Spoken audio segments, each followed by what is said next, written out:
Você já conhece a MedMac? Nós somos um provedor da região de Tremembé e desde 2009 ligamos os nossos clientes ao futuro. A nossa conexão é ideal para quem joga, navega nas redes sociais, trabalha e estuda.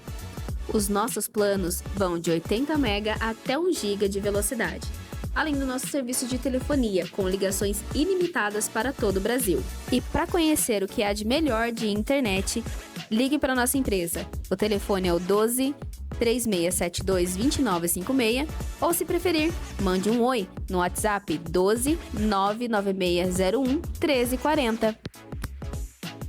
MedMac, ligando você ao futuro. Sejam todos muito bem-vindos ao seu podcast empresarial. Eu sou Marcelo Duarte, atrás das câmeras temos a Hillary e hoje nós falaremos sobre marketing digital. Você precisa de marketing digital na sua empresa, na sua vida? Hoje é o dia de você descobrir isso. Mas antes de eu apresentar a nossa ilustre convidada, vamos falar sobre nossa patrocinadora oficial, MedMac Fibra Ótica, ela que está patrocinando este episódio número 170, nós estamos utilizando a internet da MedMac para fazer a transmissão deste célebre episódio nas principais plataformas de streaming. Então você aí na sua plataforma preferida, já curte, comenta, compartilha, se inscreve se não é inscrito. Para quem está no YouTube, ativa o sininho de notificações. Sempre que trouxermos alguém gabaritado, você receberá esse conteúdo e poderá absorver, agregar muito à sua vida e fazer networking. Lembrando que a MedMac possui planos de 50 a 1 GB. Então, se você precisa melhorar o seu estudo, os seus jogos, assistir a sua série favorita ou na sua empresa, MedMac Fibra Ótica, ok? Então, vamos à nossa apresentação. Se tiver alguma coisa aqui que esteja fora de contexto, por gentileza, me corrija, tá? Pode deixar. Ela que é de Taubaté e atualmente mora em Tremembé. Isso. Filha da senhora Michiko Hashimoto. Nascida no dia 26 de maio de 1993. Isso. Ok. Casada com o Júnior. Calma aí que o negócio fechou aqui. Casada com o Júnior Machado. No dia 24 de outubro, às 4h45 de 2009, veio ao mundo o Mateu, o primogênito. E no dia 28 de outubro, o Júnior fez aniversário. Isso mesmo. Presentão, hein? Presentão. No dia 5 de agosto de 2022, veio ao mundo o Luca. Isso. E o caçula... E detalhe, foi de parto normal. Tem um... Foi quase parto normal. Quase? Quase parto normal. Temos uma história aí sobre esse parto. Tá lá no Insta dela. Vai lá que é uma história sensacional. Em 2022, esteve no MemoCash, convenção anual que reúne franqueados, desenvolvedores e parceiros para compartilhar estratégias e experiências, onde esteve palestrando sobre marketing digital. Ainda em 2022, esteve ao lado de Ícaro de Carvalho, absorvendo muito conteúdo no evento Efeito Influência. Em 2023, participou do Campus Cast, falando sobre os desafios de maternar e empreender. Ainda em 2023, palestrou no evento Coquetel e Palestrar para Elas, com o tema Saúde e Autocuidado. Em 2023 e 2024, esteve presente no evento O Novo Mercado, do Ícaro de Carvalho. E em 2024, esteve na corrida organizada pelo TPM no ar. Então, você ainda é um atleta. Isso aí, é uma parte da minha história também que a gente vai destrinchar, tenho certeza. Em 2024, esteve apresentando o prêmio Destaque Empresarial de Campos do Jordão. Em 2025, dia 21 de fevereiro, esteve palestrando na ACE Campos do Jordão com o tema Presença Digital não é mais opção, é uma necessidade. E dia 17, agora estará palestrando no evento Marketing Digital para o seu negócio, com o tema Desperte o Potencial do seu negócio, evento que será realizado na Associação Comercial e Empresarial de Campos do Jordão, das 6h30 às 7h30. As vagas são limitadas com direito a certificado. Isso mesmo. Ela que é influencer, fotógrafa, modelo fotográfica, corredora, dançarina, fez ensaio newborn, fez ensaio no estúdio Daiane Andrade, um beijo. Muitos trabalhos de divulgação para diversas empresas. Ela é lutadora de Muay Thai. Ixi, você descobriu até isso? 2018. Anda de patins, é mergulhadora. Mãe da Jade, uma golden linda. Linda. Adora uma viagem para criar memórias e tirar muitas fotos. Isso mesmo. Se posiciona nas redes sociais como criadora de conteúdo digital, marketing descomplicado, /mentalidade. Sucesso é uma jornada, não o destino. Exatamente. Vamos lá, missão, visão e valores. Missão, como influenciadora, é criar conteúdo autêntico e inspirador que conecte com sua audiência, oferecendo entretenimento, educação e uma visão mais leve do mundo. Busca influenciar positivamente a vida da sua comunidade, compartilhando sua jornada, levando conhecimento e vivências. Exatamente. Visão, construir uma comunidade que tenha como propósito único uma qualidade de vida melhor, de forma leve e descomplicada. E os valores, profissionalismo, honestidade e sinceridade são alguns dos valores inegociáveis que guiam sua empresa. Então, uma salva de palmas, senhoras e senhores. Naomi Hashimoto. Muito boa noite, adorei as pesquisas, confesso que nem eu lembrava de tantos acontecimentos ao decorrer desses anos aí no mundo digital, mas eu amei todos eles. Muita coisa que a gente faz na vida e a gente nem lembra, né? E a gente que trabalha com marketing digital, a gente está o tempo inteiro fazendo alguma coisa diferente, se adaptando, inovando, né? Então, às vezes, alguns acontecimentos passam que a gente não lembra mesmo, mas eu adorei relembrar todos eles. Beleza. Então, falando sobre relembrar, você pode ser sucinta ou descritiva nas perguntas, Tudo tá? bem, Vamos lá. Vamos lá. Como é que foi a sua infância? Uau, a minha infância, vamos lá. A minha infância foi uma infância relativamente tranquila, eu sempre fui filha única, eu fui ter irmãos depois dos meus 15 anos de idade, então a minha infância inteira foi praticamente de filha única. Meu pai sempre foi metalúrgico, né? Então, meu pai sempre trabalhou muito em fábrica, sempre trabalhou a vida inteira em fábrica, né? E minha mãe, até os meus 7 para 8 anos, era tempo integral, dona de casa. Então, eu tinha esse contato muito presente da minha mãe, né? Todo o tempo, brincadeiras, rotinas, levar para a escola, buscar. Isso sempre foi muito presente, né? Porém, eu não cresci 100% num lar tradicional. Eu tive alguns... não vou abrir muito, porque não fala só sobre a minha história, né? Mas por um período, assim, relativamente significativo, foi um lar um pouco disfuncional. Até que meus pais se separaram. E aí fomos eu e minha mãe pro mundo, assim, construir toda a nossa história juntas. Mas isso foi um pouco mais velha já. Mas na parte da infância foi sempre uma infância muito tranquila. Minha mãe relata até hoje que sempre foi uma criança muito boazinha, uma criança que dormia sozinha, uma criança que não era arteira. Minha mãe fala assim, nossa, parece que eu nunca tive criança em casa, porque sempre foi muito tranquila. Então... foi uma infância assim, muito gostosa. Eu tenho boas lembranças da minha infância. Até os meus 8 anos foi quando a minha mãe resolveu voltar a estudar para que ela pudesse ter a profissão dela, realizar os sonhos dela. Ela esperou passar toda a minha primeira infância. A minha avó, que era de São Paulo, veio morar para cá para dar esse suporte para ela, para Taubaté. Então, quando a minha mãe meio que desgarrou, digamos assim, eu tava no colinho de vó, né? Então tava tudo bem, tudo em casa, tudo muito gostoso. Até que minha avó faleceu, e aí foi todo esse período, né? Foram uma série de acontecimentos. Minha avó faleceu, minha mãe entrou na faculdade. Ela se separou do meu pai no finalzinho da faculdade e a minha mãe não tinha rede de apoio se não fosse a minha avó. Então, quando ela faleceu, ela teve que fazer tudo que ela fazia comigo do lado. Minha mãe sempre foi uma pessoa muito batalhadora e uma mãe, assim, eu acho que até o meu espelho de maternidade, né? Uma mãe muito leoa. Não deixava com ninguém, não confiava com ninguém. Então, eu ia pra faculdade com ela, ia pra estágio com ela, ia fazer... que ela tinha que fazer, ela dava um jeitinho de me incluir junto, de estar ali com ela, e eu sempre fui muito tranquila, né? Então, pra ela não tinha problema nenhum. Então, foi uma infância até que gostosa. Beleza. Parte da sua adolescência. Parte da minha adolescência, aí começa a minha história no esporte. Por que que eu fui uma corredora, né? Por que que eu participei da corrida? Eu, na minha adolescência, tive o privilégio de estudar, graças à insistência da minha mãe, numa escola muito boa. Hoje é uma escola que está fechada, mas era a escola dinâmica. Para quem é de Taubaté, as pessoas devem conhecer.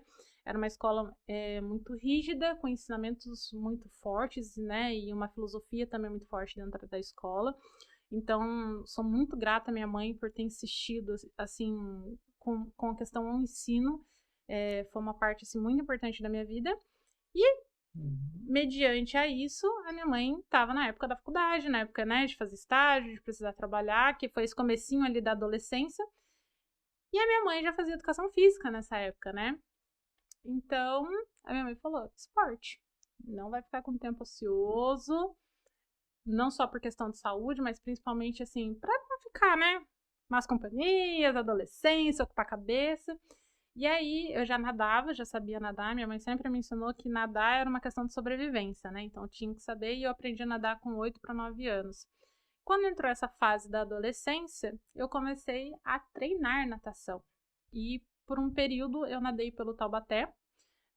Calhou da minha mãe ser estagiária do professor que dava aula no Taubaté.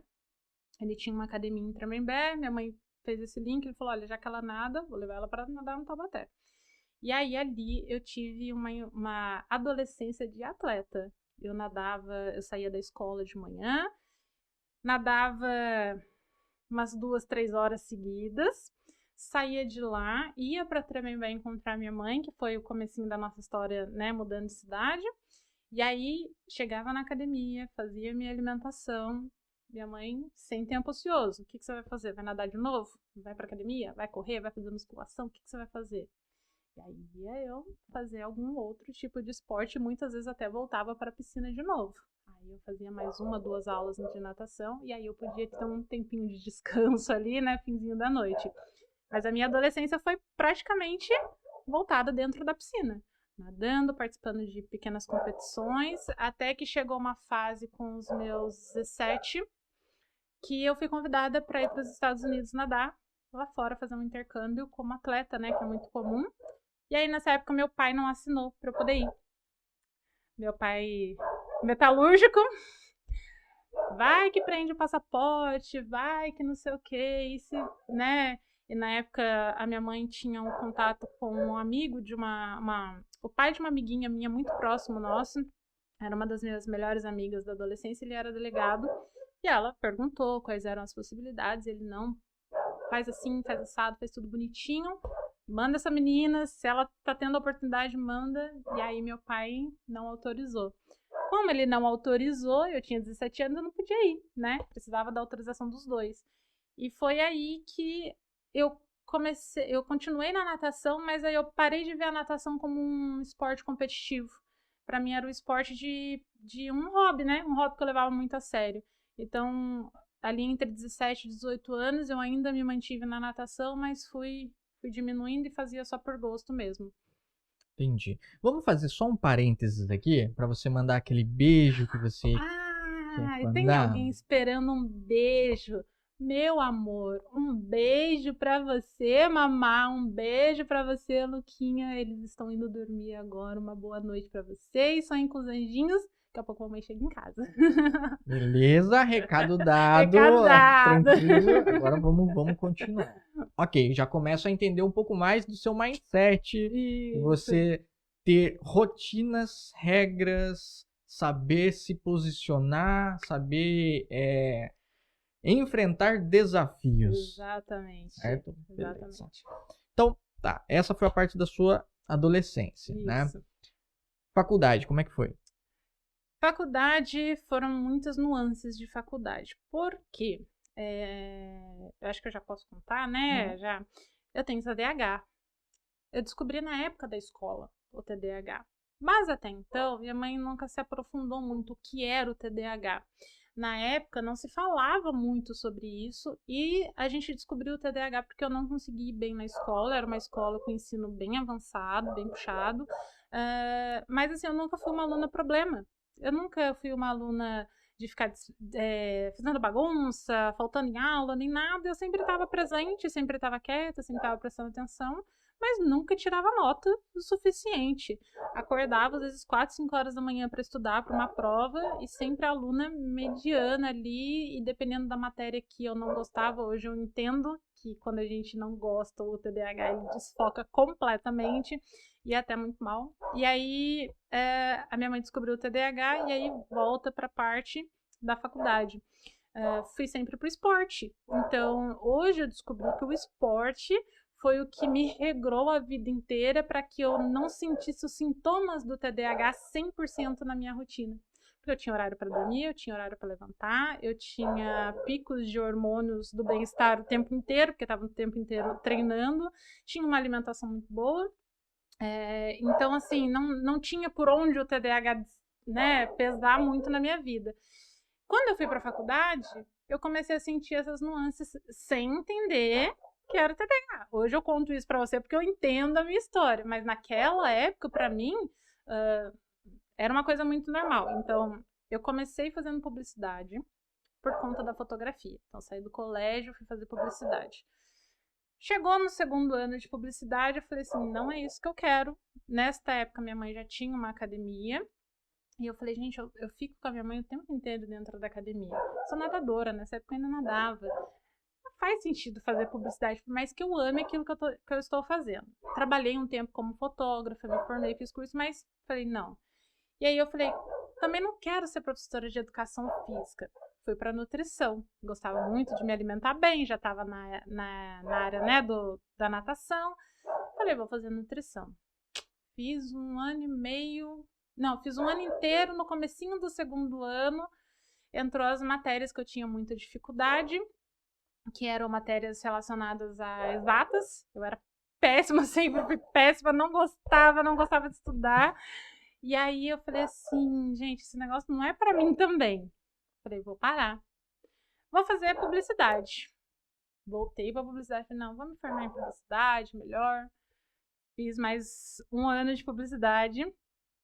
E aí, quando eu tava no 3º ano, nessa época eu já era noiva de um outro relacionamento, a gente estava prestes a ir morar junto. E aí eu falei assim, gente, não é isso ainda, né? Aí continuei até um tempo, depois esse relacionamento não deu certo, a gente morou junto por um tempo, depois não deu certo. E quando eu terminei esse relacionamento, eu tive um start assim, que eu falei, quer saber, eu tô fugindo da raia, mas o meu negócio é educação física. Eu não tenho pra onde correr, gente. Fui fazer educação física. Fiz 1 ano de educação física e me encontrei na área. Foi uma área que é a única faculdade que eu falo assim, eu não desisti por nada, sabe? E aí, só que o que aconteceu? Quando eu fiz educação física, eu entrei no novo relacionamento com o Júnior, e aí eu engravidei. Como que eu ia fazer educação física grávida? Ainda tentei fazer uns 6 meses ali, mas a barriga começou a pesar. Eu tinha um sonho muito grande de ser mãe, e quando eu me vi dentro daquele sonho, eu não queria fazer mais nada, eu queria mergulhar dentro daquele sonho e viver aquilo. E aí eu falei assim, não, agora não é o momento de fazer educação física. Aí eu tranquei a faculdade. E aí eu passei por essa... Então, assim, eu tenho um pouco de conhecimento de nutrição, um pouco de conhecimento, um pouco muito até, né, devido à minha mãe, em educação física. E também tenho o meu grande trunfo, que é a publicidade, né? Que foram 3 anos, faltou muito pouco para me formar, deveria ter me formado, hoje eu vejo, mas foram 3 anos ali 3 anos completos de publicidade. Desafiador, hein? Desafiador. Qual foi a sua primeira experiência CLT trabalhando ou empreendendo? Tá. A primeira CLT que eu tive foi na adolescência, ali, 17 anos mais ou menos, 16 para 17 anos, que foi trabalhando numa loja do shopping, da Boticário. Arrumei o primeiro emprego lá, trabalhava na parte de pacote, foi esses freelas de final de ano, assim, que a gente arruma. E eu meio que queria sair da barra da saia da mãe, então falei, não, vou buscar alguma coisa pra fora, a gente quer fazer o que todo mundo faz, o que os amigos começam. Então fui trabalhar em shopping, mas durou 3, 4 meses e aí já não deu mais certo. Acabou o período de experiência e aí eu também não quis mais ficar no shopping, aí eu saí. E empreendendo também foi uma jornada junto com a minha mãe. A gente teve a nossa primeira academia nesse período que eu te falei. A minha mãe arrendou uma academia nessa época, ela tinha se formado fazia acho que 1 ano e meio, 2 anos. E ali foi o nosso primeiro contato com empreendedorismo, sem nem entender a palavra empreendedorismo. Era eu e minha mãe falando assim, aqui que a gente tem que fazer a nossa oportunidade acontecer. E eu agradeço muito a minha mãe, porque nessa fase do empreendedorismo foi muito boa, porque eu comecei como todo empreendedor começa sem nem saber o que é começar o empreendedorismo. Eu limpava banheiro, eu falo até hoje, porque você é filha da dona da academia. Gente, eu limpava banheiro, eu comprava água, pagava conta pra minha mãe, faltava professor, minha mãe ficava de olho e eu ajudava ela. Não tem estagiário para entrar na piscina, entra você na piscina. Então, assim, eu comecei naquele famoso faz tudo como todo mundo. Foi o meu primeiro contato, assim, com o mundo empreendedor, livro caixa, pagar funcionário, gerenciar, foi o meu primeiro contato.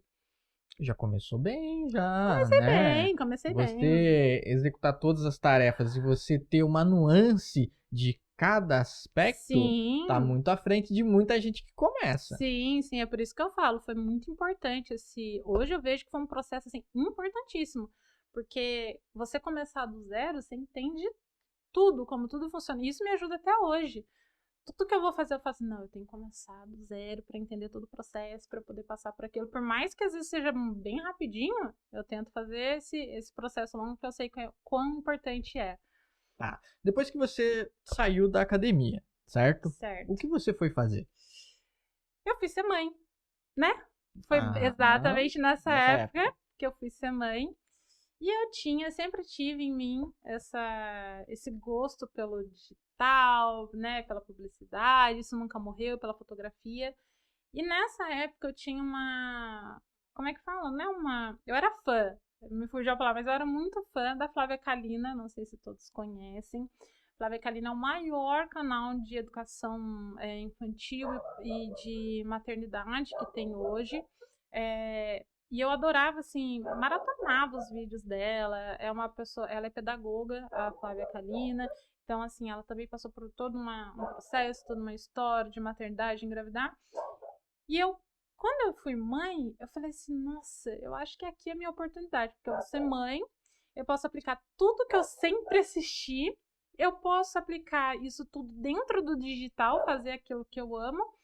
E aí eu falei assim, não, então agora é a hora. E foi no comecinho que o Instagram tava virando para ter mais vídeos, foi quando o Store passou a não ser só mais fotos, já tinha Reels Stories de 15, 30 segundos, e assim foi. Então eu falei, agora é o meu momento. Tanto que você deve ter visto, lá embaixo do meu perfil era maternidade, tudo sobre maternidade. Foi ali que eu dei o start ali, fora da academia, para alguma coisa que eu realmente queria fazer, alguma coisa que fosse algo que eu realmente gostava.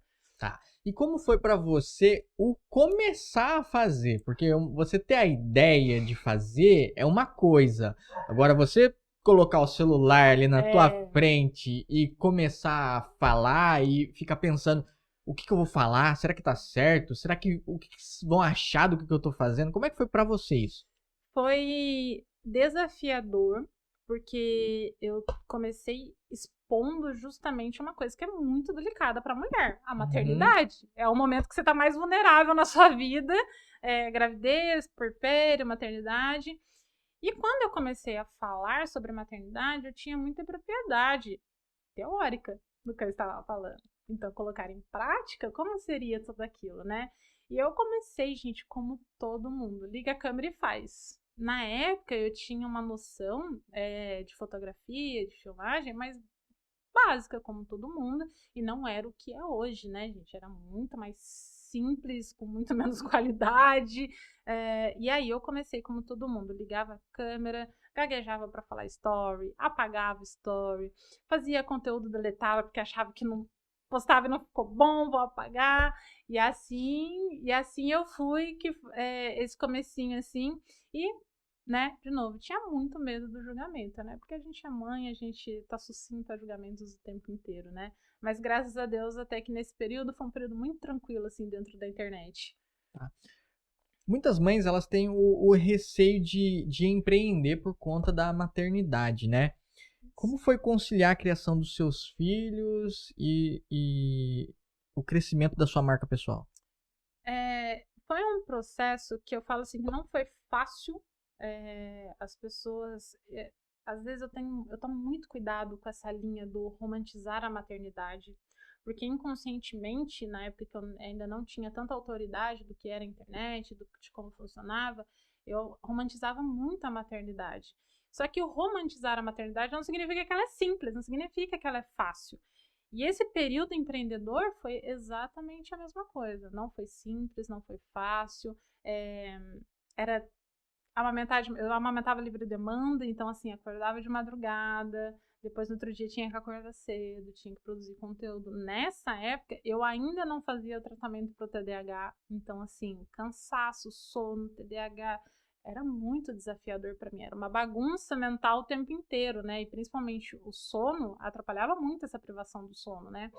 E aí, estar junto com as crianças, apesar de desafiador, foi também muito libertador, porque eu conseguia ter duas versões de mim que eu tava me redescobrindo, né? Eu fui mãe e aí era uma sensação assim que eu sempre quis, mas que eu nunca soube o que era sentir ser mãe, né?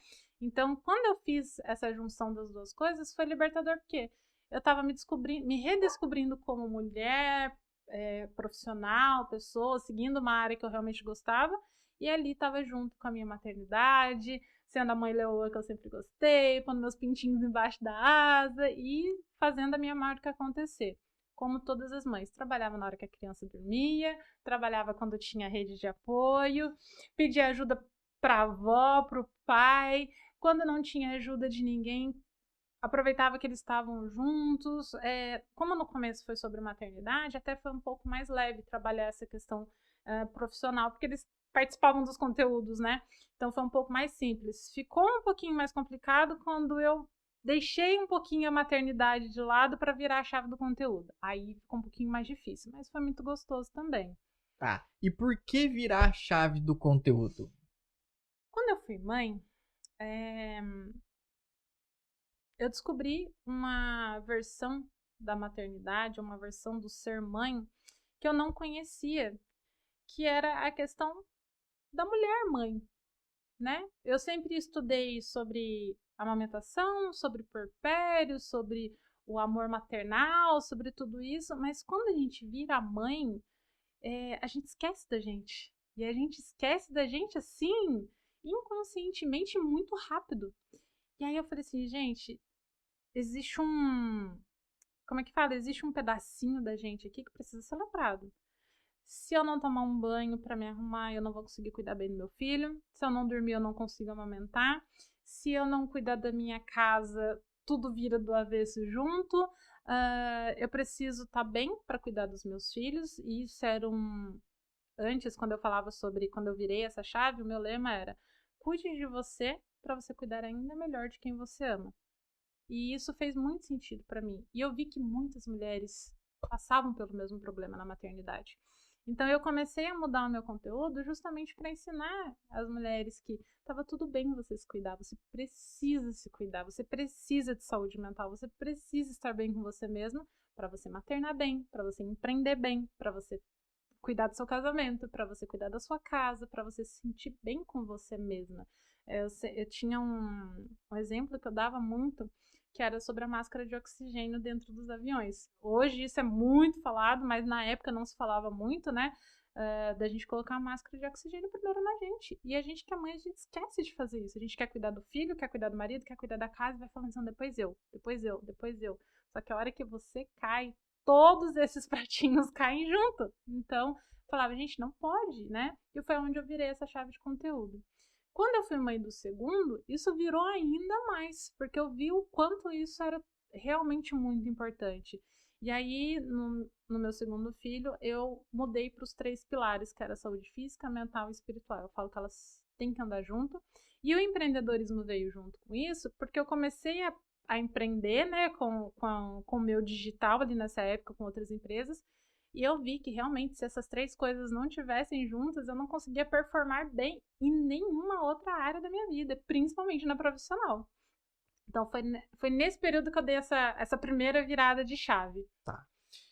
Beleza, então aí temos você, nesse momento que você tá maternando, produzindo conteúdo, se descobrindo, fazendo, né, Isso. trazendo essa mulherada pra perto de você, mas você não tava fazendo serviço pra ninguém. Nessa época ainda não. Off. Eu fazia pra mim mesma, estudava pra mim mesma, aplicava as coisas em mim mesma, no meu próprio perfil. Ok. Qual foi o seu primeiro serviço nessa área? E por quê? O meu primeiro serviço foi numa clínica de terapia capilar.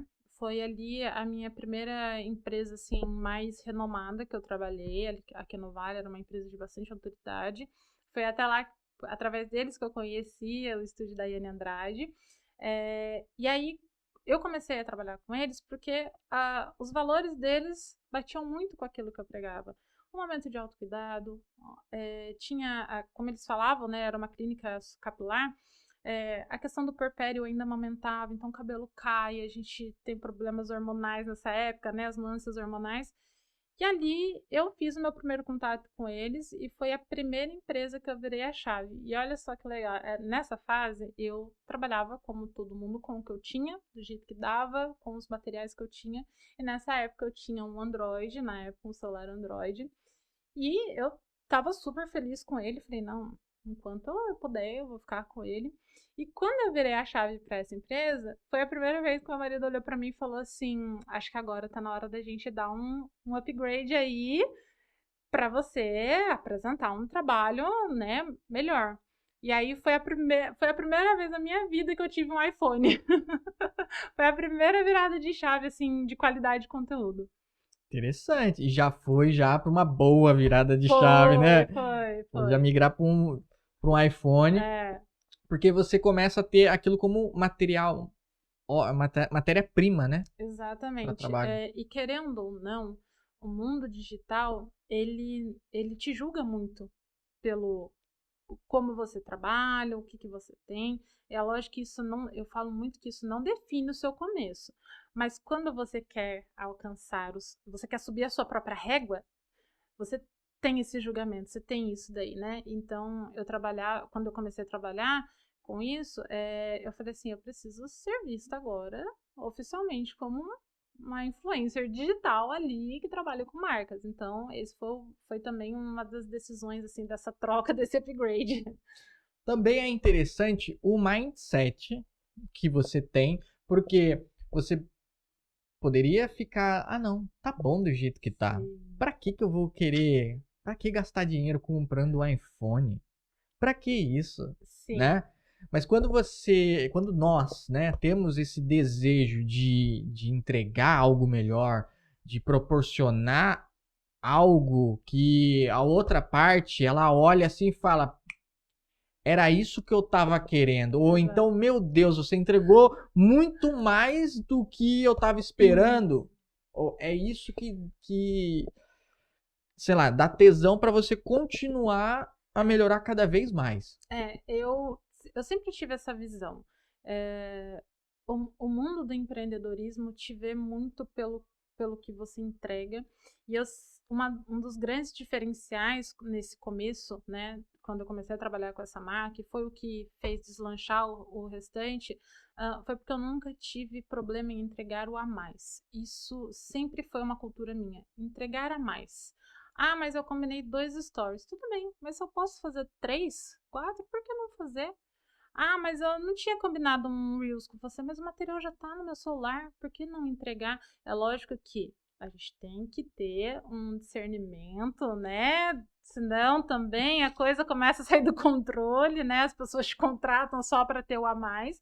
Mas assim, quando era algo que eu via que não me atrapalhava, que eu podia fazer, que estava dentro ali do esperado, não tinha problema nenhum. Eu sempre entreguei o a mais e isso sempre brilhou muito os olhos de quem estava me contratando. Eu nunca tive preguiça de eu vou ficar 1 hora a mais. Tem que ficar? Se tá dentro, se eu posso ficar, se as crianças também, se não tem.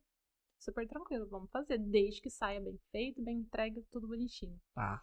Bom, não adianta você ter uma Ferrari se você não sabe pilotar. Exatamente. Né? Então você trocou do Android para um iPhone. Como é que foi para você manusear essa nova tecnologia, essa ferramenta?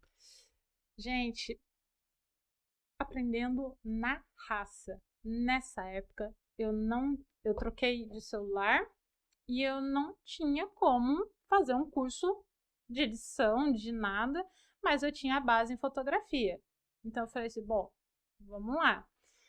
Gente, eu pegava meu celular, as crianças dormiam, 1h da manhã, 00:30, pegava meu celular, entrava dentro do meu quartinho lá com as minhas coisas, equipamentos, testava iluminação, testava ângulo, testava edição, testava como funcionava a ferramenta, como que eu mexo na exposição, como que eu vou fazer tudo ali dentro do celular, que era uma coisa que era o que eu ia usar, né?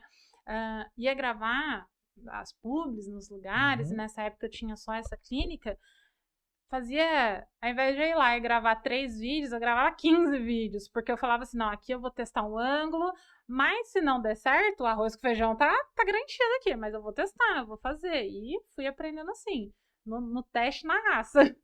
Perfeito. Quais mais serviços você foi realizando ao longo da jornada? Eu, né, depois dessa clínica, eu tive uma virada de chave muito grande com relação a onde eu queria chegar e as pessoas que eu queria atingir. E eu fiz toda uma reestruturação mental minha para entender como funcionava esse público, como que eu ia chegar até eles e tudo mais. E depois dessa clínica eu fui trabalhando com Via Vale, lojas dentro do Taubaté Shopping, trabalhando com marcas fora também, do comércio local ali, marcas grandes. Mas eu acho que, assim, fui conhecendo o estúdio da Daiane Andrade, trabalhei com a Dai também de parceria mesmo, ali juntas por um tempo. Então, eu acho que depois dessa fase ali, foi nesse período, estúdio da Daiane Andrade, Via Vale, Taubaté Shopping, trabalhei com Café Conceito também, até teve um trabalho recente que a gente fez junto, e fui seguindo nessa linha, graças a Deus, com marcas bem legais, assim, de se trabalhar. Como é trabalhar com marcas de renome? Desafiador. Geralmente essas marcas, elas já têm um marketing por trás. E aí você tem 2 caminhos. Ou você se sente acuado e você fica ali, não sei o que eu faço. Ou você observa e fala assim, eu sei qual é o caminho. Então eu preferi ir por esse, eu sei como é o caminho. E aí o que eu fazia? Perguntava, gente. Eu falo, gente, né, aquele velho ditado, quem tem boca vai a Roma. Perguntava para a equipe, conversava, trocava experiência, o famoso network. Na época eu nem sabia o que era a palavra network, mas conversava com todo mundo, trocava experiências, pedia conselhos para quem sabia mais. Como que eu faço? Como que é? Vamos testar, vamos fazer. Então, assim, quando eu chegava nessas marcas, eu já chegava meio que preparada para aquilo que eu queria fazer. Obviamente, gente, como todo começo de carreira, você imagina uma coisa, às vezes aquilo não sai do jeito que você espera, mas tava lá, tava junto, fazendo, acontecendo e observando. E é muito legal você trabalhar com marcas grandes, porque você começa a ter uma outra visão de empreendedorismo. Você começa a ter uma outra visão de marketing. Foi ali que a minha chave para o marketing virou. Porque eu comecei a olhar e falei assim, nossa, que legal trabalhar com uma equipe. Nossa, mas tem um briefing por trás disso. Nossa, não é só a ideia da cabeça que sai. Existe todo um roteiro ali para você seguir por trás de tudo que acontece. Então, ali começou a abrir meu horizonte para o mundo do marketing, assim, que não era só foto, vídeo, story, sabe? Foi ali que as coisas começaram também a dar uma mudada. Uma das coisas que eu acho sensacional de trabalhar com pessoas, né? No caso, eu aqui, por exemplo, entrevistar pessoas, é poder entender como é que funciona a cabeça da pessoa, né? Quais foram os passos que ela deu, por que ela deu, qual que foi o circunstancial, Sim. né? Aonde ela quer chegar, quais são as métricas que ela usa. Então, assim, é um papo de 1h30, assim, curto, mas dá para extrair muita coisa, né? Eu imagino você trabalhando ali mais tempo próximo com essas pessoas. Trabalhar com pessoas da área é assim, eu acho que é o network mais valioso do que qualquer curso que você faz. Porque as pessoas, elas estão no dia a dia. E lidar com pessoas é exatamente isso que você falou. Você pega um insight, você pega o jeito que a pessoa faz, você aprende uma edição, você aprende uma coloração, você aprende um jeito de editar, um jeito de fazer diferente, e você vai colocando aquilo dentro do seu trabalho, aquilo que te encaixa, aquilo que te serve, ou aquilo que não te serve, você fala assim, esse aqui eu não quero ir porque não é esse o meu tipo de trabalho. Então, ter esse contato com pessoas é muito rico. Eu sou, assim, muito grata pela minha profissão me proporcionar isso, e até por uma questão de mentalidade, porque você lida com pessoas, você não está aprendendo só, como você mesmo disse, o profissional. Você está aprendendo o dia a dia, como que aquela pessoa lida com desafios, se é uma marca maior, como que aquela marca faz quando alguma coisa não dá certo, quando alguma coisa sai do eixo, como que você resolve? Porque você empreende. Eu falo, gente, que empreender é você resolver pepino 24 horas por dia. Porque ou você está resolvendo seus próprios pepinos, ou você está resolvendo o pepino de alguém, ou você está sanando algum problema, ou você está tendo que estudar para se reformular de alguma forma. Então, achar soluções, eu acho que é uma natureza do empreendedor. O empreendedor tem que saber achar soluções para as coisas, né? E estar em contato direto com essas pessoas te dá um horizonte muito grande, né? De como resolver, como fazer, o que eu vou abordar. Então, isso é muito legal. Nessa época aí você já tinha ido para o novo mercado ou ainda não? Nessa época ainda não. Nessa época foi. Ah, não, nessa época eu tinha ido no Efeito Influência, que foi quando eu estava grávida. Foi meu primeiro contato com o novo mercado, mas eu ainda não estudava a escola do novo mercado. Certo. Nesse período, eu estudava muito pelo Paulo Cuenca. Eu consumia inúmeros conteúdos do Paulo Cuenca, até por uma questão de afinidade, por ele ser formado em cinema. Então eu amava o audiovisual do canal dele, amava as edições, a coloração. E aí eu consumia, e foi uma época ali, pós-pandemia já, né? A época pós-pandemia. Foi uma época que tava saindo daquela época de lives, conteúdos e tudo mais. Então eu tinha muito conteúdo dele. E aí, nesse período, um pouquinho depois disso, foi onde eu entrei para o novo mercado, para a escola do novo mercado. Foi coisa de 1 ano ali entre marcas, e aí depois eu fui para o novo mercado. Por que ir para o novo mercado? O que isso agregou na sua vida? Era uma faculdade. Era uma faculdade. Imaginei. Era uma faculdade, né? Eu sempre fui uma pessoa que amava estudar. E por amar estudar e amar aquilo que eu fazia, dentro do novo mercado eu vi assim uma escala enorme de aprender inúmeras coisas, onde eu podia estudar fotografia, eu podia estudar marketing, eu podia estudar vídeo, eu podia entender todo o processo por trás daquilo, e foi quando eu realmente também dei um passo a mais na minha marca pessoal. Então eu precisava trazer tudo isso. Como que eu ia chegar para fazer uma publicidade se eu não sabia o que era um briefing? Se eu não sabia fazer uma reunião? Se eu não sabia como me portar na frente de um cliente? E o novo mercado tinha tudo isso lá dentro, né? A filosofia do Icaro sempre foi trabalhar todos esses pilares. Então, foi quando eu falei assim, não, aqui eu me achei. E aí foi quando eu entrei na escola. Foi até antes um pouco do curso que eu fiz lá dentro. Entendi. Tem uma pergunta aqui. Dica para quem está começando no ramo, exemplo, comportamento, postura ou falar. Saiba com quem você está falando. Saiba quem você quer atingir. Eu acho que isso é muito importante. E seja muito, muito, muito honesta consigo mesma dentro da profissão. Algumas pessoas entram no marketing digital achando que tudo vai ser lindo, muito fácil, as parcerias são incríveis, os recebidos são maravilhosos, mas você tem que saber que o marketing digital é um trabalho como outro qualquer. Então esteja disposta a trabalhar, a fazer acontecer, a estar por dentro do mercado e, de novo, saiba com quem você está falando. Uma comunicação assertiva, às vezes ela é a virada de chave que a pessoa precisa para dar esse passo. E quando você tem isso, logo que você está começando, você já começa assim muito à frente do que muita gente começa. E como que foi o finalzinho da pergunta?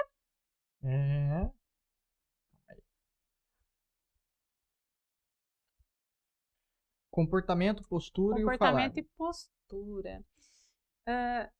Imagina, se coloca no lugar de quem está te contratando. Como que você gostaria de contratar você mesma? Como que você gostaria que uma pessoa estivesse à frente da sua marca?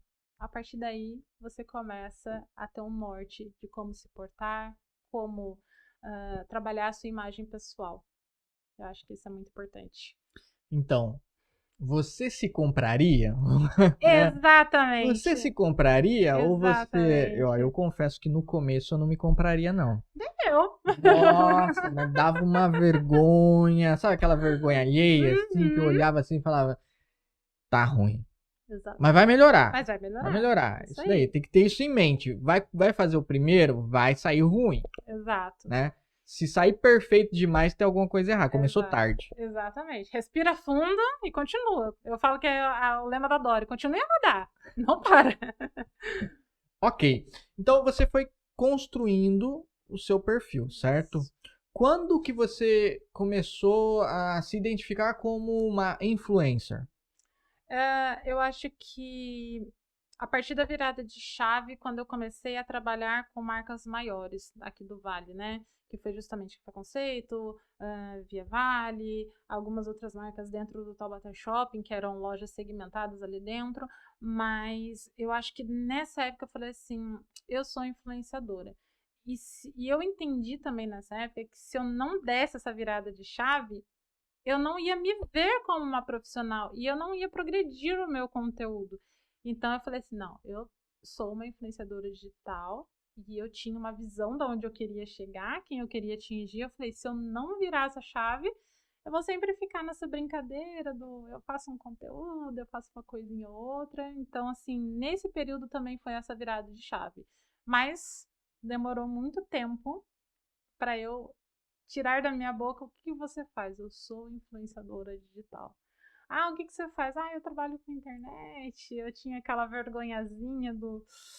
Ah, eu faço vídeo, eu tô começando. Porque nessa época, querendo ou não, também foi o boom das influenciadoras. Então eu tinha esse medo de falar assim, influenciadora, porque influencer nessa época eram muitas meninas que já vinham do YouTube, dos blogs, então elas já tinham um certo alcance. E nós, aqui do Vale, que estávamos começando, eu era praticamente uma das meninas que estavam muito no começo ali, né? Com parâmetro ao meu círculo ali, né?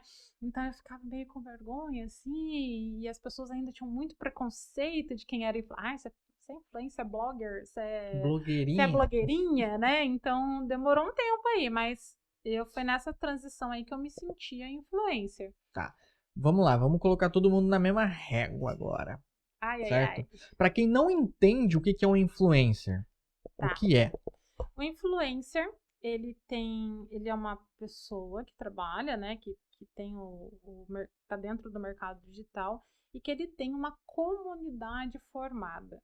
Então, o influenciador, ele tem a sua comunidade, o seu jeito de falar, a sua rotina e as suas doutrinas e os seus valores, e ele arrasta essa galera junto com ele. Então, isso é ser influenciador, é você transformar o comportamento das pessoas que te seguem através do seu próprio exemplo, da sua própria cultura, daquilo que você fala, você faz e que você mostra. Beleza, já me enquadrei aí. Você falando, eu já fui me identificando aqui, certo? Então, e o porquê as marcas precisam ter influenciadores digitais? O influencer, ele é um caminho mais rápido para a marca atingir uma comunidade específica. Geralmente, as marcas, principalmente as marcas grandes, elas falam para um público segmentado, mas para um número muito volumoso de pessoas.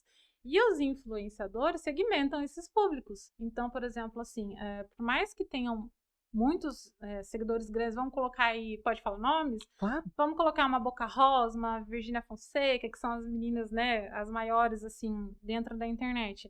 Por mais que seja grande o público delas, elas têm uma forma de se comunicar, elas têm uma comunidade.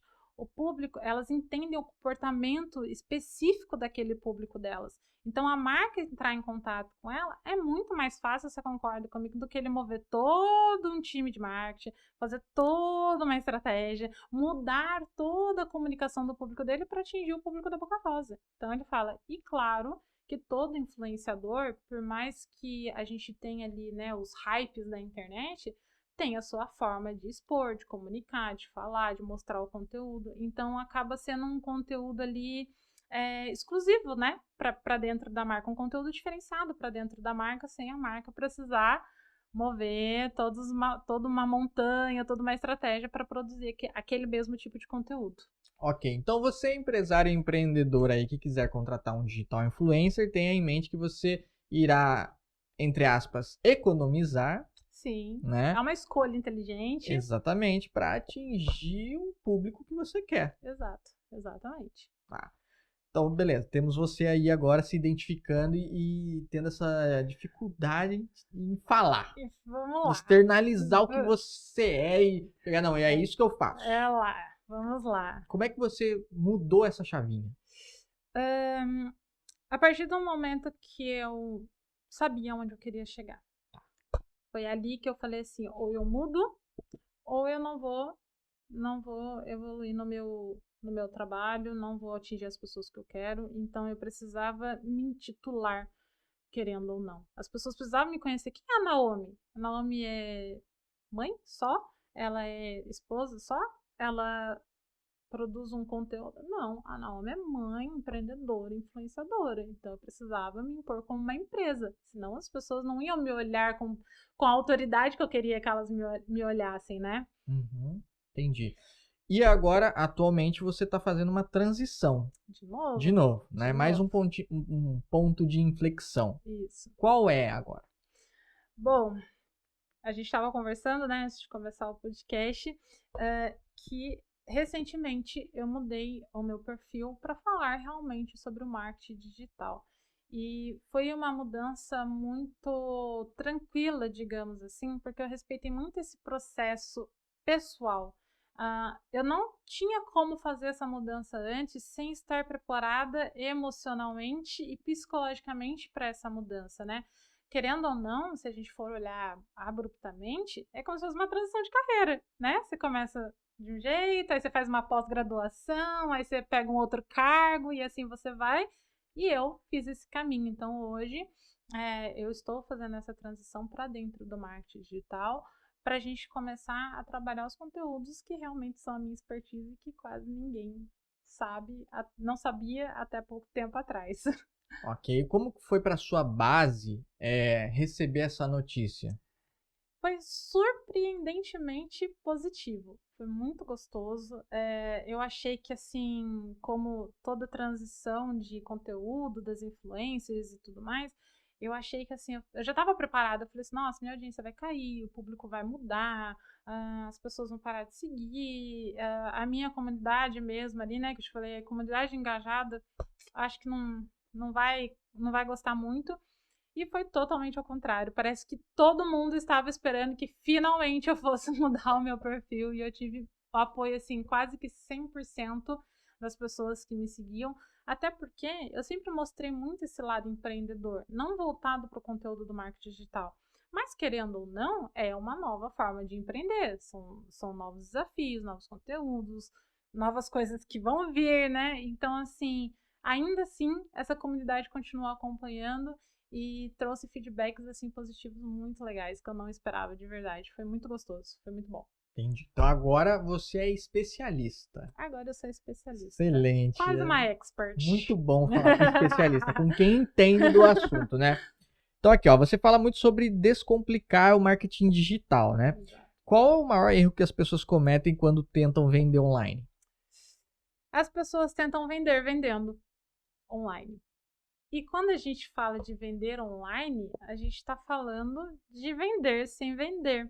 A gente tem que vender trabalhando uma dor, uma necessidade. Não adianta eu chegar para você e falar assim, compra essa caneca, acessa o link. Você não vai comprar.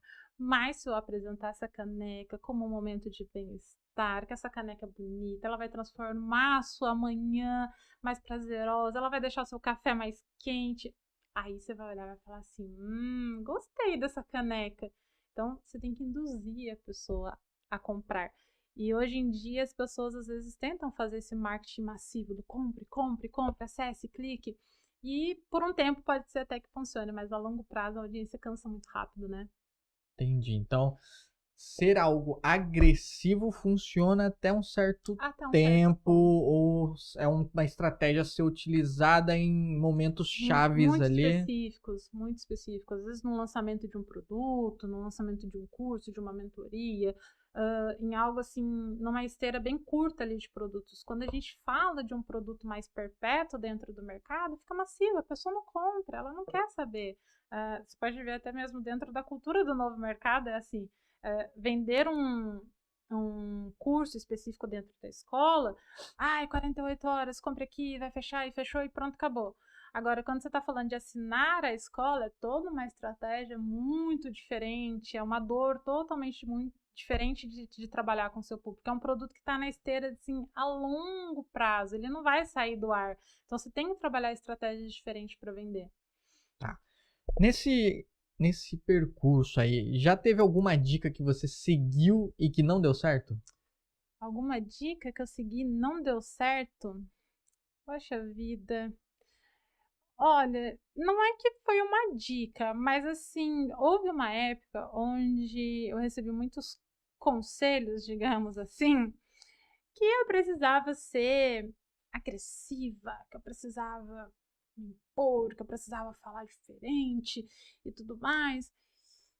E eu tentei, mas não era eu. E o meu público identificou isso muito rápido. Então foi a época assim que eu menos tive engajamento, foi a época que as pessoas menos conversavam, que elas menos se conectavam comigo. Então, quando eu percebi isso, eu falei assim, não é esse o caminho, né? Mas não foi muito bem uma dica, assim, foi um conselho e não deu muito certo, mas graças a Deus eu percebi a tempo. No seu Insta, certo? Que é o carro-chefe onde você está começando a educar as pessoas, né? Você tá buscando um conteúdo mais para quem tá começando, para quem já tá no meio do caminho, para quem já tá avançado, ou você vai abraçar todo mundo? Nesse começo, eu preciso ter um conteúdo mais iniciante. Porque eu tô querendo ou não, eu tô trazendo o público que eu já tenho para dentro do mundo do marketing digital. E não adianta eu chegar com expertise, falar e segmentar, sendo que eu não tô fazendo essa introdução com o meu público. Porque às vezes até o meu público hoje se interessa pelo marketing digital, mas às vezes eles não têm conhecimento desse começo. Então, hoje eu praticamente faço esse abraço, assim, de falar um pouquinho sobre tudo, porque querendo ou não, eu também tenho pessoas dentro do meu perfil que já são da área, são pessoas que já têm mais conhecimento, então eu também preciso falar com essas pessoas. Mas estou começando desde o comecinho, trazendo os conteúdos mais brandos pra gente ir subindo a régua todo mundo junto ali. Ok. Se você tivesse que desaprender algo hoje na sua carreira, o que Uau! seria? Se eu tivesse que desaprender algo, nossa, que pergunta! Deixa eu ver, desaprender algo dentro da minha carreira hoje. Nossa, difícil, muito difícil. Não sei te dizer. Não sei te dizer. Excelente resposta. Não sei te dizer, vou ser muito sincera, Muito boa. não consigo. Muito boa a resposta. Não sei te dizer, desaprender algo, tá aí. Né? Vou refletir sobre isso depois. Desconstruir Gostei. para construir, Exato. né? Existe alguma estratégia que teoricamente deveria funcionar para todo mundo, mas na hora que você foi testar com você não deu certo? Existe. Todo mundo fala sobre a questão de você conectar muito o público através de stories mais longos, né? Você mostrar muito do seu dia a dia, porque isso traz conexão e tudo mais. Isso dentro do meu perfil não funciona. Eu acredito que o meu perfil hoje ele é voltado para quase que 100% para mães empreendedoras. E agora que eu virei a chave, eu tenho um público ali um pouco diferente, né? Mas normalmente sempre foi para mães empreendedoras. E mãe não tem tempo para ficar consumindo 100% de conteúdo, né? Então eu percebi que às vezes eu precisava ser mais direta e falar o que precisava ser falado, do que às vezes me estender muito, por mais que eu ame compartilhar a minha rotina, por mais que eu ame falar muito, eu aprendi que eu precisava ser mais sucinta. Isso foi um processo de construção até. Antes eu queria desenvolver muito, queria mostrar muito, queria falar muito, e eu via que chegou uma hora que o público não tava. E aí eu falei, gente, mas por que não tá? Por que não tá engajando? Precisava estudar o meu público. E aí eu comecei a perceber, falei, gente, simplesmente porque se eu não tenho tempo, que vivo a mesma rotina dos meus seguidores, das minhas seguidoras, elas também não têm, elas estão na mesma batalha, na mesma correria que eu. Então eu passei a enxugar um pouco mais o meu conteúdo, e isso também veio junto com a mudança do algoritmo. Então, calhou que quando eu aprendi a enxugar o meu conteúdo, o algoritmo também mudou essa entrega. Então, graças a Deus, foi um caminho assim que deu certo e funcionou muito bem. Tá, e uma coisa que você falou que pouca gente sabe ou pouca gente estuda, que é o algoritmo. Vamos lá. O que é o algoritmo para as pessoas que não entendem isso? O algoritmo, ele, dentro do Instagram, ele é um estudo, né, que é transformado em ferramentas pela Meta, do comportamento das pessoas, como elas consomem o conteúdo, como elas gostam de consumir, quanto tempo elas ficam em determinados conteúdos, em cada ferramenta ali dentro do Instagram. E esse algoritmo trabalha justamente para que seja confortável para o consumidor continuar dentro da plataforma deles. Então, o algoritmo é isso, é o estudo se eu pudesse assim, resumir para você de uma forma bem sucinta, é o estudo do comportamento dos consumidores da plataforma para que eles se sintam mais confortáveis e passem mais tempo dentro delas, para que eles não migrem para outras plataformas. Exatamente, porque o objetivo deles é manter você dentro ali, tempo de tela, né? Exatamente, tempo de tela. E é exatamente por isso que as ferramentas são criadas, né? Hoje em dia, agora a gente consegue subir Reels de 3 minutos, né? Para competir diretamente com a plataforma rival. Exatamente. As pessoas falam assim, o algoritmo muda o tempo inteiro. Eu falo, a gente muda, porque o comportamento muda o tempo inteiro. E eles são uma equipe que estão focadas nisso, em estudar o comportamento do consumidor deles, né? Então é lógico que vai mudar, porque a gente está mudando o tempo inteiro. Eu não consumo conteúdo da forma que eu consumia antes. Então isso acontece em massa também, né? Eu tive que mudar o template do meu feed. Pela mudança. Quadrado já não é mais.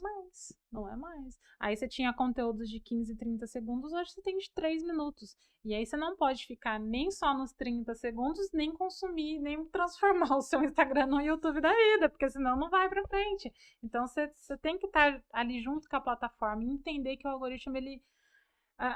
eu já critiquei muito o algoritmo também, mas depois que eu passei a estudar e estudar tão a fundo a querer me tornar expert, eu entendi que o algoritmo ele é um aliado muito grande se você souber entender ele, porque ele te dá o caminho, ele te fala assim, olha, o consumidor é assim, o consumidor é assado. Se não tivesse o algoritmo, você ia ficar o tempo inteiro patinando. Gente, como é que tá fazendo?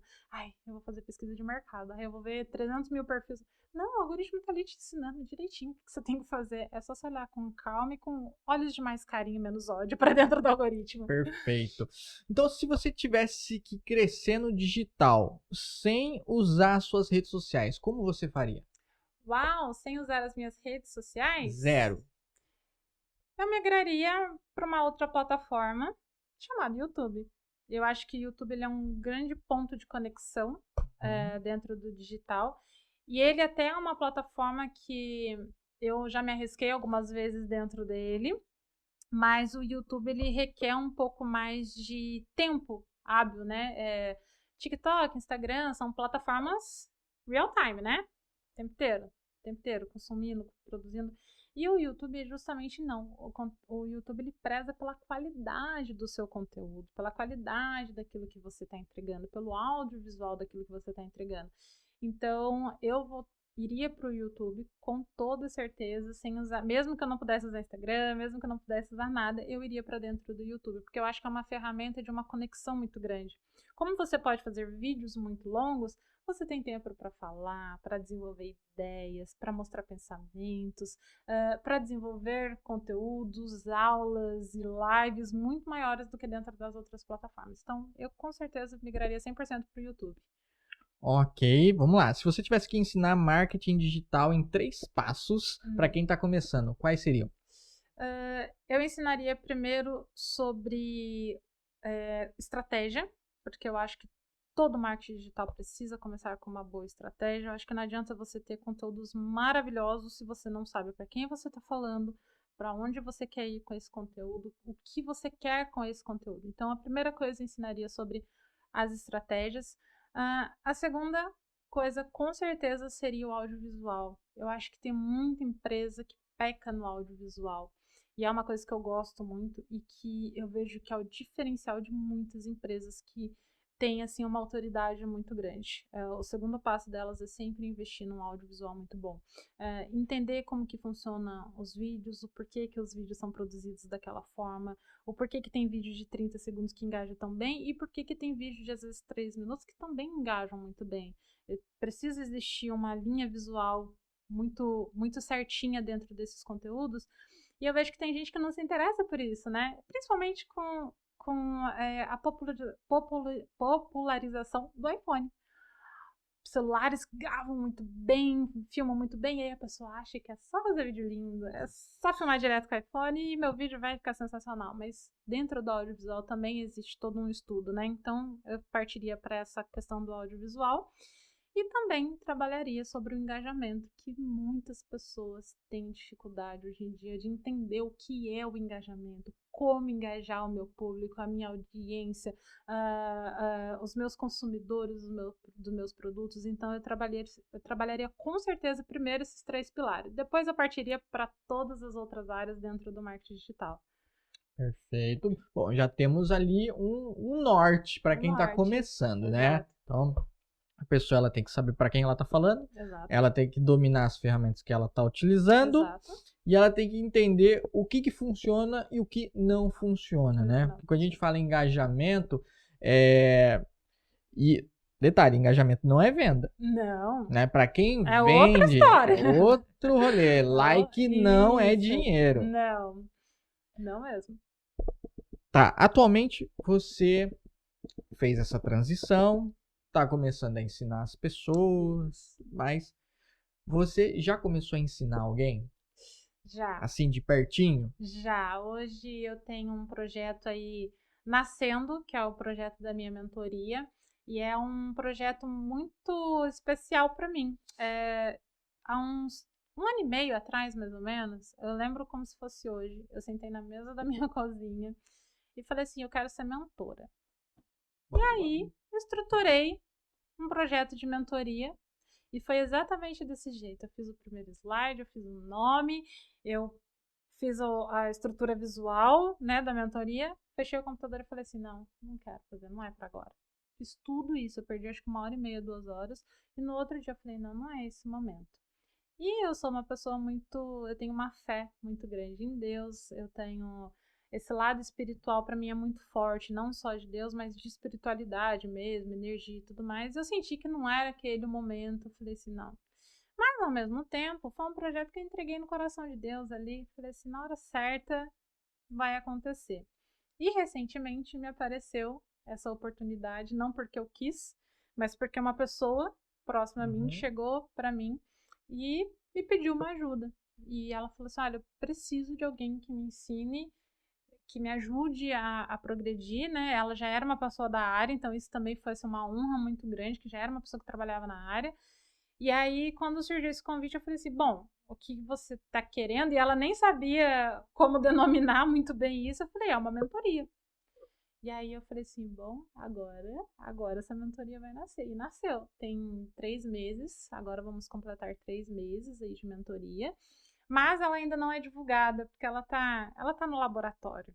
Ela tá sendo estudada, vendo o que funciona, o que não funciona, como fazer, o que eu quero aplicar e às vezes não dá certo, eu preciso mudar. Então ela ainda tá ali no berço, mas vai nascer. Vai chegar Vai lá, chegar. né? Tá, vamos voltar para estratégias então. Se você perdesse todos os seus seguidores hoje, como você faria para começar ali a se reerguer? Para começar a me reerguer, trabalharia 2 tipos de conteúdos, que eu acho que são conteúdos básicos. O conteúdo viral, que é aquele conteúdo que você tem que ter 15, 30 segundos, porque ele é o que traz a sua visualização. É por onde você chama o público, é por onde o público começa a ter interesse pelo seu conteúdo. E trabalharia os conteúdos de conexão, que são os conteúdos maiores, 1 minuto, 1 minuto e meio, 2 minutos, até 3, hoje, né, dentro da plataforma, que é o que te traz autoridade. É o que faz o seu público ficar ali com você. Então, hoje, dentro do meu feed, eu basicamente trabalharia esses 2 conteúdos, é claro, além de né, posts mais estáticos, o carrossel ali, mas focaria muito nesses dois conteúdos. E dentro dos stories, eu desenvolveria mais questões de rotina, de conexão com o público empreendedor, voltado especificamente para isso. Porque eu acho que uma coisa anda junto com a outra. Você trabalhar com marketing digital e você ter uma empresa dentro do digital hoje, é você ser um empreendedor. Então, eu trabalharia essas nuances, mas basicamente esses dois tipos de conteúdo. Acho que todo mundo que começa, se começar assim, tem mais chances aí de ir pra frente. Ok. Nessa parte de estratégia, qual seria a diferenciação de um social media para um estrategista em marketing digital? Tá. O social media, ele trabalha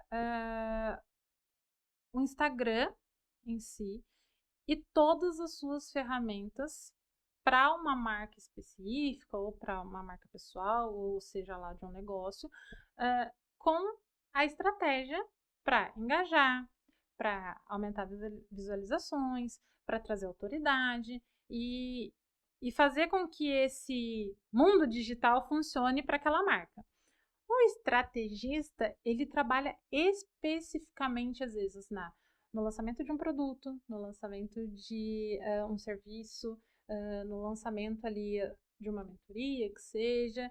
Então, o estrategista, ele trabalha a fundo um pedacinho daquilo que a marca já tem e que ela quer expandir para dentro daquele marca, e ela trabalha todas as estratégias, né? Por isso o nome estrategista, todas as estratégias para que aquela marca alcance o objetivo dela dentro daquele produto ou daquele negócio. Então ele é focado em uma coisa só. O social media não, o social media ele tem que fazer tudo funcionar dentro do Instagram para manter o perfil ali funcionando, né? O estrategista não. O estrategista ele não aparece, ele não tem que alimentar feed, ele não tem que alimentar story, ele não tem que fazer nada. Ele tem que trabalhar focado naquilo. Entendi. A mentes operantes. Mentes operantes. Entendi. Tá. Comprar seguidores, sim ou não? Não. Por quê? Não traz público engajado, não traz um público que converte, não traz um público que consome o seu conteúdo. Você vai ter números de seguidores e isso atrapalha. Muita gente não sabe que comprar seguidores atrapalha e muito na entrega do seu conteúdo. As pessoas precisam... Isso já caiu, assim, até relativamente por terra, mas ainda é algo muito usado. Mas elas precisam entender que se você tem 3.000 seguidores dentro do seu Instagram, mas daqueles 3.000, 2.500 seguidores são comprados, mas eles não consomem o seu conteúdo, porque eles são só números que estão lá. Muitas vezes são até perfis que nem existem, né? Estão ali só para fazer volume.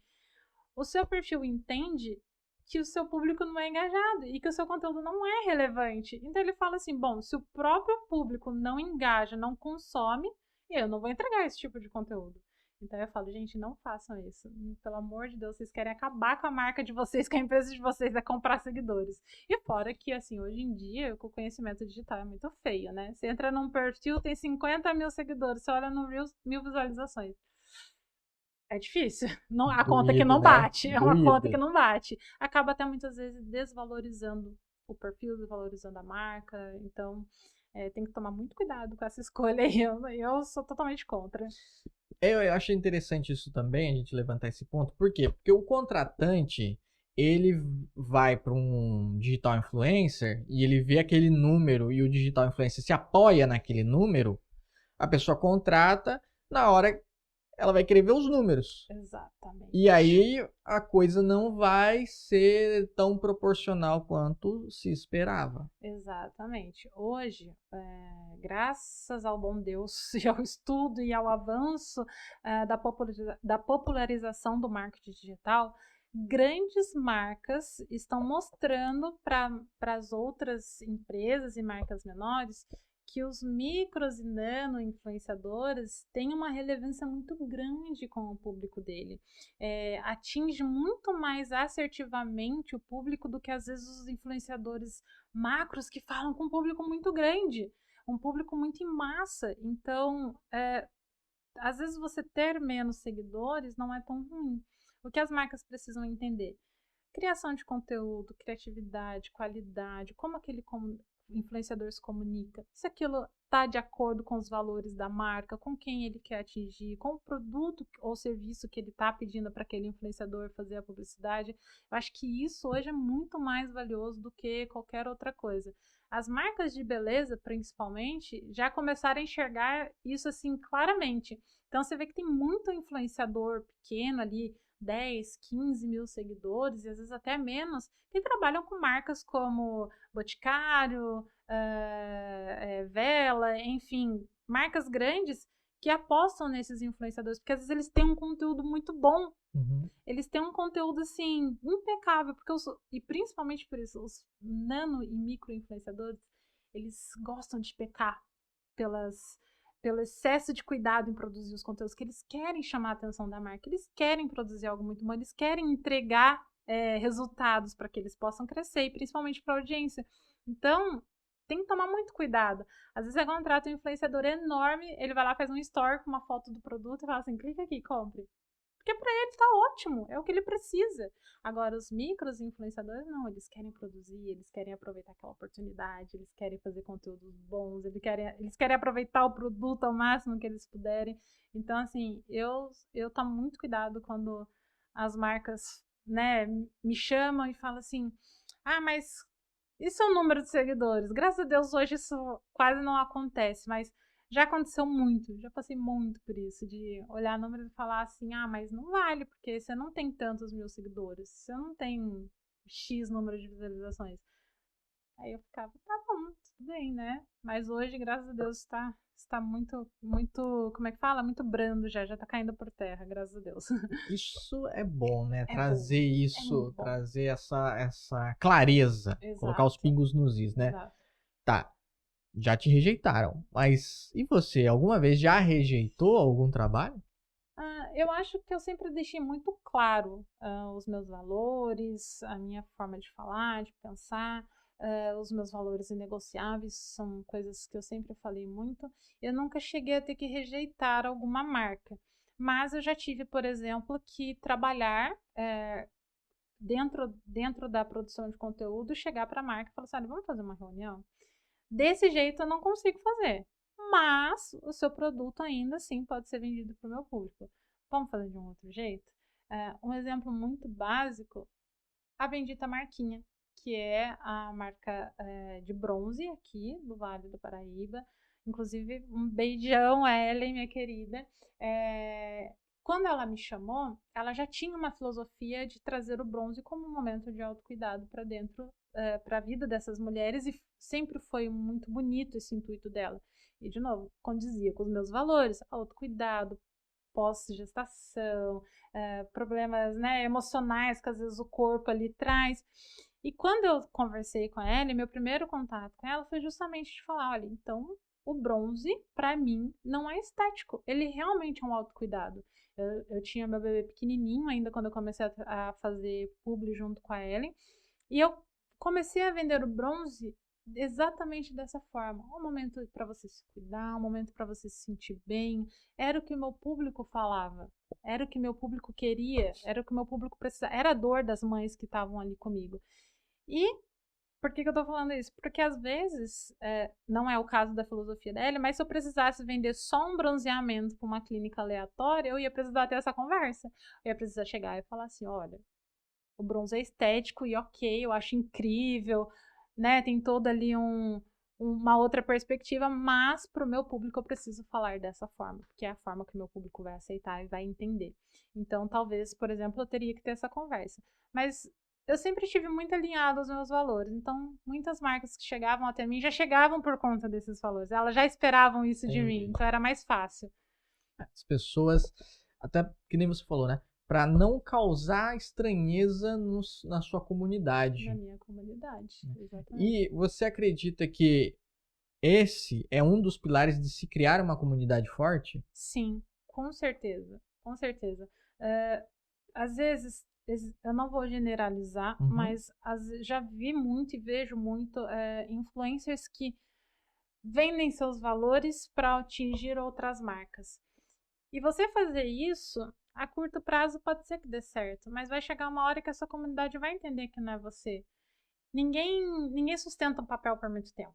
E vai chegar uma hora que vai ser cansativo, vai ser chato.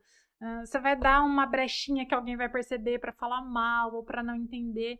Então, eu sempre deixei isso muito claro. Quem eu era, da minha maternidade, dos meus valores, de ser essa mãezona que estava ali empreendendo, que estava ali no mundo digital.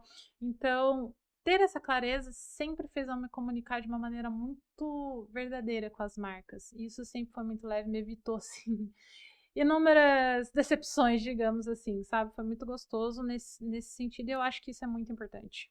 Ok. Em relação a marcas, certo? Você faz um contrato? É contrato de boca? Como funciona? No começo foi muito contrato de boca, não tenho problema em dizer. Comecei sim.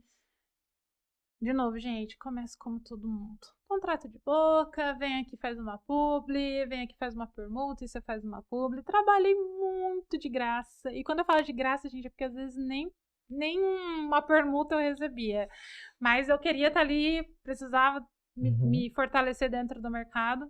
Mas hoje não. Hoje existe um contrato, existe cláusulas, existe um advogado por trás, fazendo todo esse respaldo caso aconteça. E eu acho que hoje isso não só mostra profissionalismo, mas traz muita segurança, tanto para mim quanto para a marca que está me contratando. O que está em contrato, o combinado não sai caro, né? Vamos resumir? O combinado não sai caro. Então, ter um contrato hoje é um respaldo muito grande, até mesmo porque a gente está falando de direitos de imagem, né? As pessoas às vezes falam assim, mas você só tem 3 mil seguidores, mas não tem problema, na internet o que cai ali fica ali. Você achou coisas minhas que eu nem lembrava que estavam na internet, que eu nem sabia que estavam expostas, então caiu na internet e precisa de um respaldo. Então hoje eu trabalho com contrato, eu acho que é segurança para os dois lados. Perfeito, realmente, que nem você falou, né? A gente quer subir a régua. Exatamente. E a gente quer começar a negociar com pessoas de alto calibre, pessoas que vão chegar com um advogado do lado ali e falar, então vamos sentar, vai ter uma reunião tal hora, cláusulas, termos, ônus e bônus, o que cada um no seu quadrado ali, executa, cada um executou, beleza, parceria que segue, felicidade total. É isso mesmo. Beleza, então ó, faça um contrato. Beleza? Você já pensou em desacelerar o seu crescimento por medo de perder o controle? Já, muitas vezes. Isso é uma briga interna até hoje. Você achou minha ferida agora, hein? Você achou minha ferida. O mundo digital, ele cresce muito rápido. E ele cresce, às vezes, inesperadamente. Não que você não esteja construindo, mas às vezes quando você menos espera, acontece um boom ali dentro do seu conteúdo, dentro do seu perfil, por alguma coisa que você postou, algum lugar que você foi, alguém que você se conectou. E aí você dá aquele friozinho na barriga, né? Você fala assim, daqui pra frente, sabe aquela história do e se der certo? Porque a gente pensa muito assim, e se der errado? E se der errado, e se der errado, e se der errado, o que eu faço, pra onde eu vou? E se der certo, ninguém para pra pensar nisso. E isso é um frio na barriga que eu falo que pra mim é um frio da barriga muito mais complexo do que eu pensar se der errado. Se der errado, você recomeça, você muda, você vira da vez, você vai pra outra plataforma, você muda o tipo de conteúdo. Mas e se der certo? Como que faz? Então, assim, muitas vezes quando eu tava em ascensão, eu falava assim, nossa, eu acho que não é isso. Mas hoje eu percebo que era por muito medo desse isso der certo. E se eu for reconhecida? E se eu me tornar uma autoridade? E se eu ganhar visualizações que eu digo assim, de um público engajado? E se aumentar essa comunidade por trás de tudo que eu faço? Como que vai ser? Como que é minha vida, sabe? Então, assim, já me freiei muitas vezes. E hoje é uma coisa que eu não freio, mas que eu me policio, assim, rigorosamente para que a minha mente não me bloqueie, para que eu possa continuar progredindo. Faz sentido, né? Até porque você é uma pessoa pública, você é mãe, você é esposa, né? Então você tem os seus valores inegociáveis, então você tem que se manter ali, você tem que saber para onde a sua empresa vai. Exatamente. Certo? Quais são as métricas que você olha para você identificar, pô, eu tô no caminho certo? Para mim, acho que a minha primeira métrica, assim, que eu olho, não é nenhuma métrica do algoritmo, porque eu acho que existem várias formas de você medir o seu trabalho, né? E se aquilo tá dando certo ou não, e saber se Sim. você muda ou se você continua. Mas principalmente o engajamento, aquele engajamento genuíno, aquele feedback tete a tete com o meu público. Respostas de directs, comentários nos conteúdos que eu posto, comentários pessoais, como a gente mora numa cidade menor, né? Às vezes a gente acaba tendo até mais contato físico com o público que a gente que segue a gente. Então, assim, presto muita atenção. E uma coisa que eu prezo muito e que muita gente tem medo é do temido feedback. Nossa, como as pessoas têm medo de um feedback, e eu falo, gente, feedback é vida. Seja ele negativo ou positivo. Se ele é negativo, ele é para o seu crescimento. O que eu vou fazer com aquele feedback negativo? Eu vou mudar, eu vou melhorar? Vou escutar ou não vou escutar, ele faz sentido, ele não faz sentido. E o positivo, que é para você saber que você está no caminho certo. Então, assim, normalmente quando eu consigo construir um relacionamento, tanto com empresas e marcas, ou até mesmo com pessoas e seguidores, eu peço esse feedback. Fulano, o que você achou do meu conteúdo? Você viu o que eu postei ontem? Você gostou? Ah, pra marca, o que você achou da entrega? Como que foi pra você? Era o esperado? Não era o esperado? O que foi de bom? O que foi de ruim? Sempre que eu posso, eu faço isso. E essa, pra mim, assim, é a minha métrica principal. É esse feedback de entender o que meu público gosta do que meu público não tá gostando. E depois disso, eu olho muito o consumo dos meus seguidores, da minha comunidade que me acompanha, porque tem muita gente que te acompanha, mas tá ali só pra te ver, tá ali só por curiosidade, mas tem aquelas pessoas que você sabe que te acompanham realmente, que elas acompanham toda a sua história, toda a sua trajetória, todas as mudanças. E eu fico de olho no consumo dessas pessoas. Ah, tá, entendi. Então, XXX pessoa não tá consumindo mais meu story. Opa, o que tá acontecendo aqui nesse story? Tá chato, tá maçante, é o conteúdo? Tá sentindo falta de alguma coisa? Aí eu volto, olha só, eu costumo entrar nos meus stories antigos, entro lá nos salvos lá, né? Eu olho meus stories antigos para ver o comportamento, como que era o engajamento dos meus consumidores naquela época. Quantos likes eu tinha em determinado dia de story? Quantos likes eu tive em outros dias de story? Porque ali eu consigo entender o que meu público sente falta, o que meu público está gostando atualmente. Então, eu entro nessas duas nuances ali para ter um norte de se está dando certo, se não tá, para onde que eu vou. Beleza, só estratégias, certo? Estratégias. Uma outra pergunta aqui. Por que participar de um podcast? Uau, gostei! Eu acho que os podcasts hoje, eles trazem uma conexão com o público muito genuína. Você participar de um podcast te traz autoridade, te traz a oportunidade de você talvez desenvolver coisas que as pessoas não saibam sobre você. Garanto pra você que muita coisa que você falou aqui, muita gente assistiu e falou assim: Naomi, Lutadora de Muay Thai. você, nadadora? Como assim?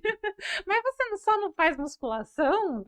Mas modelo da onde que eu nunca te vi posando? Então, assim, eu acho que é uma forma de você construir uma autoridade também junto com o seu público, agregar e trazer mais informações às vezes sobre você, porque tem muita coisa dentro do nosso perfil que a gente não consegue contar para o nosso público da forma que a gente gostaria, com o tempo que a gente gostaria. Então, acho que o podcast traz muito isso, muito reforço de autoridade também. Exatamente. E eu gosto de escutar essas coisas. Eu imagino. Agora vamos para palestra, né? Uau! Então vamos lá. Qual foi o momento mais marcante que você já viveu em um evento? Em um evento, como palestrante? Como palestrante. O momento mais marcante?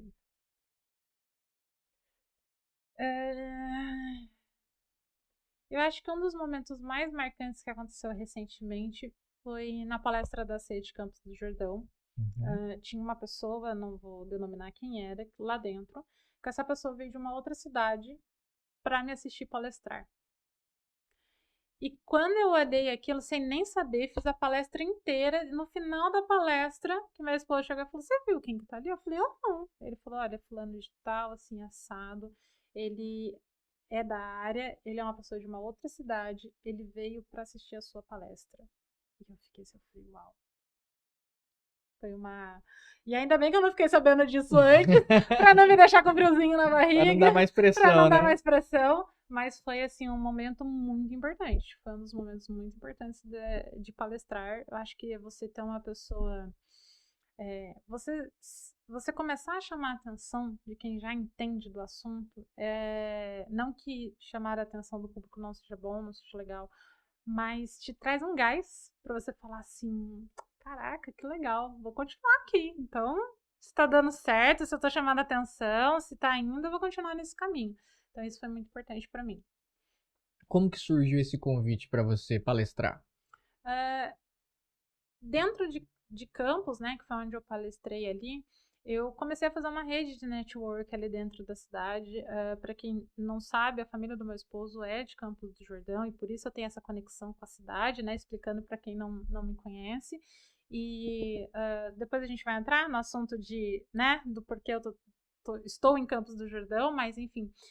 E aí, nessa rede de network, essas pessoas começaram a me ver como uma pessoa especialista no marketing digital, não só como a esposa, né, do Júnior, e começaram a ver o meu perfil como um perfil profissional de quem estava na área. E aí eles precisavam de alguém que falasse sobre o assunto e o primeiro nome que surgiu foi o meu e eu aceitei esse convite com muita honra, muito carinho, foi uma indicação.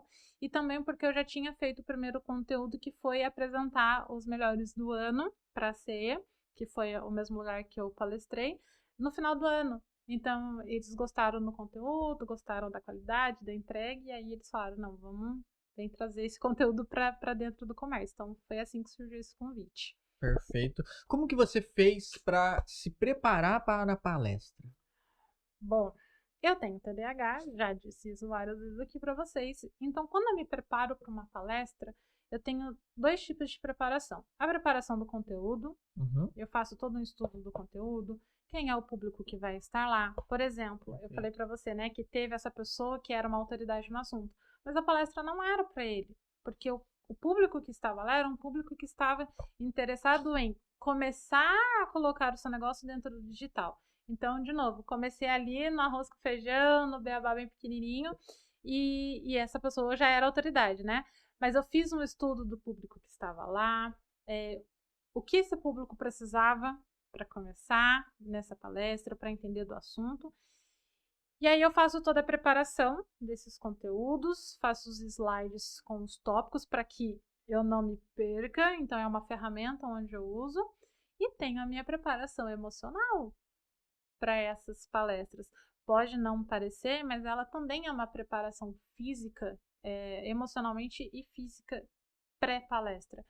A gente se prepara na forma de falar, a gente treina, a gente respira. Eu falo para as pessoas assim que sempre quando eu vou trabalhar, independente se é palestra ou não, mas nas palestras eu também usei isso. Foi até muito engraçado que antes de entrar na palestra eu falei assim, eu vou no banheiro rapidinho.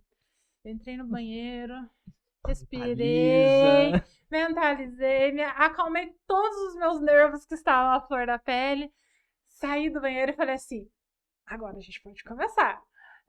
Mas isso eu faço praticamente em tudo que eu vou trabalhar. Eu gosto de trazer essa energia muito presente. Então, porque eu sou mãe, esposa, como todo mundo, gente. Então eu saio de casa, às vezes o filho chorou, às vezes você teve que trocar fralda, você estava atrasado, você teve que se arrumar no meio de um fuá acontecendo à sua volta. E quando você chega ali para dar a palestra ou para trabalhar, você tem que trazer uma energia completamente diferente daquela que você saiu da sua casa, né? Você não pode deixar o caos que às vezes você viveu ali ou não, ou a correria trabalhar. Mas mesmo dentro das palestras eu faço a mesma coisa, gente, respira, mentaliza, se tranquiliza. E eu acho que você ter muita clareza do seu conteúdo, daquilo que você faz, também traz uma tranquilidade, né? Mas tudo isso você tem que mentalizar antes. Você tem que ter certeza. Então eu ia lá no banheiro, eu respirava. Você sabe o que você está fazendo, você sabe o que você está falando. Não é novidade para ninguém, não é novidade para você. Então vamos lá. Então tem essa preparação tanto dos conteúdos, do público com o qual eu vou falar, toda a preparação técnica, achei a palavra, toda a preparação técnica para aquilo que você vai fazer, quanto a física e espiritual para se conectar com o público. Que querendo ou não, é diferente do marketing digital. Você tá de frente pra uma câmera, você não vê ninguém, você vê a câmera, você tá falando tranquilamente. Ali você tá no olho a olho, você percebe as expressões, as respirações. Se a pessoa tá mais assim, que ela tá achando chato, se ela tá assim, que ela tá achando interessante o que você tá falando. Então, você tem que estar preparado para essas observações também, né? Perfeito. Nosso momento fanbase agora, vamos lá. Adriana Hashimoto mandando aí um coraçãozinho pra você. Vinícius Jacon. Vinícius Jacon. Boa noite, Vinícius Jacon aqui de Campos acompanhando. Guto de Freitas, Naomi é incrível, já acompanhei o trabalho dela de perto, é interessante como ela tem o poder de influenciar as pessoas não só no digital, mas pessoalmente também. Ela é incrível. Kátia Costa, maravilhosa, coraçãozinho. Naomi é uma profissional incrível, admiro muito e torço cada dia mais por você. Muito sucesso. Fanbase, continue mandando as mensagens aqui que nós leremos, ok? Olha. Então vamos lá. Campos do Jordão. Vamos lá. Seu case de sucesso aí. Conta pra gente, por que Campos do Jordão? Como é que você vive lá? Você quer que eu conte a história desde o começo? Desde o começo. Desde o começo? Vamos lá. Comecei a minha história em Campos por conta do meu marido, né? Comentei isso por cima com vocês, a família toda dele é de lá e foi assim que eu comecei a subir e descer a serra sempre. Meu marido tem uma empresa dentro de Campos do Jordão, voltada para a área de desenvolvimento de sistemas, né? Não me pergunte, não me aprofunde no assunto, é um assunto assim, gente. Então, eu falo, nossa, vocês trabalham na mesma área. Eu falo, gente, pelo amor de Deus, não, eu não entendo bulhufas de desenvolvimento de toda essa área. Aliás, eu acho incrível o que ele faz, que eu falo assim, gente, se eu fosse fazer isso, eu já tinha ficado doida, né? Eu acho até que é um pouco de dom isso, mas enfim. E aí, comecei a subir para Campos e ele presta, a empresa dele presta serviço para hortelã tricô. E no começo, como todo mundo, eu falei assim, nossa, e a hortelã, ela é uma marca muito grande dentro de Campos, são mais de 6 lojas pelo centro do Capivari, e eles têm o segmento das pousadas, que são 3 pousadas lá dentro, eles têm muita autoridade naquilo que eles fazem ali dentro, em questão, assim, em todos os aspectos, é uma empresa muito admirada. Certo. E quando meu marido começou a prestar serviço para eles, eu trabalhava como influencer, eu não trabalhava com marketing digital. Eu estava na fase de fazer publi, fazer fashion reels, fazer recebidos e etc e tal, e quando ele começou, eu falei assim, poxa, seria interessante, né, se você me apresentasse para a marca. E aí eu falei pra ele, olha, não precisa pedir um emprego pra mim, mas você podia me apresentar pro pessoal.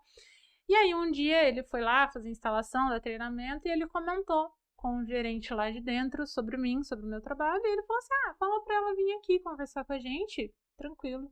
E foi o meu primeiríssimo contato com a marca. Foi a primeira vez que eu tive contato com alguma marca além da Memocash dentro de Campos do Jordão. E aí eles me abriram as portas, comecei, gente, influência, provador, recebido, look do dia, fotos, e ali, só que eu criei uma conexão com a marca muito grande, porque eu consumia a marca, gostava muito do produto, criei uma conexão com as pessoas que trabalhavam dentro da marca e foi recíproco, eles também tiveram essa conexão junto comigo, né? E aí, depois de um tempo trabalhando como influencer, surgiu uma demanda lá dentro que eles precisavam de alguém que fosse a cara do segmento das pousadas dele. Eles tem até hoje uma pessoa que trabalha frente à parte de tricô, de roupas, né? Então eles têm uma influencer fixa deles, vamos dizer que seja isso. E eles precisavam de alguém que fizesse o mesmo para dentro das pousadas. Trouxesse essa humanização para dentro da marca das pousadas. E aí, meu nome foi citado, e nessa época, foi na época que eu estava querendo fazer essa transição, já de mostrar mais autoridade, aplicar outros tipos de conteúdo. E eu falei assim, eu vou aceitar o desafio. Acho bacana, a gente conversou, fez uma reunião, e foi assim que eu comecei há 1 ano atrás. Aceitei o desafio e meti as caras. A verdade é essa. Resumidamente, eu aceitei o desafio e meti as caras. E tô lá até hoje. Caramba! Interessante. Você não somente conseguiu um uma oportunidade, Sim. certo? Sim. O poder do networking, fundamental, agindo na sua vida. Você começou fazendo isso, mas aí você também se desafiou mais. Que você estava contando pra gente ali, que você chegou numa hora que falou pra própria empresa. Falou, olha, ou vocês mudam isso aqui, porque pra mim, tranquilo, vocês estão me pagando, mas uma hora isso aqui vai findar, vocês vão ficar sacudo, vão falar que eu não tô entregando resultado e a gente precisa mudar. Como é que você teve a coragem e ousadia e autoridade para chegar neles e jogar limpo? Tem uma coisa que eu levo muito comigo, que é, esteja preparado para quando a sorte bater. Boa. Enquanto eu estava nesse período do café com leite, de influencer, todos os dias eu botava minhas crianças para dormir, sentava na minha cadeirinha do escritório, abria o computador e estudava, mais do que eu já tinha de conhecimento, mais do que eu já tinha de formação, trazendo coisas novas, estudando o segmento, até que chegou uma hora que eu falei assim, cara, eu tô pronta, e eu acho que eu vou fazer a sorte bater. A gente faz, né, a sorte bater, né, as pessoas acham que, né, mas a gente faz a sorte bater. E aí, um belo dia, eu cheguei pro gerente e tive essa conversa, exatamente assim, de falar, olha, tá incrível, tá ok, maravilhoso, amo trabalhar aqui, nossa, é uma delícia, é um espaço gostoso, a equipe inteira é muito incrível, muito gostosa, mas eu tenho mais a oferecer para vocês. Não é só isso aqui. Então, assim, além de falar que mostrar o quesito técnico, eu precisava me vender. E eu acho que quando você é empreendedor, você tem que saber se vender. Você tem que saber mostrar quem que você é, o que que você faz e ter esse feeling de entender aonde que é o momento de você fazer isso. Porque não são todos os momentos que a gente pode ou deve fazer. Então, quando eu senti que era o momento e a brecha apareceu, eu falei assim, não, é agora. E foi aonde eu estava preparada também. E falei assim, bom, agora... Porque quando eu entrei, olha só, quando eu entrei, a primeira conversa que eu tive para ser contratada, eu cheguei em casa, não vou abrir detalhes, mas cheguei em casa, expus, né, como tinha sido e tudo mais. E meu marido olhou pra mim e falou assim, você caiu num tanque de tubarão sem estar preparado, meu bem. Eu falei assim, como assim? Ele, não, você tinha que ter debatido, você tinha que ter falado, você tinha que ter mostrado.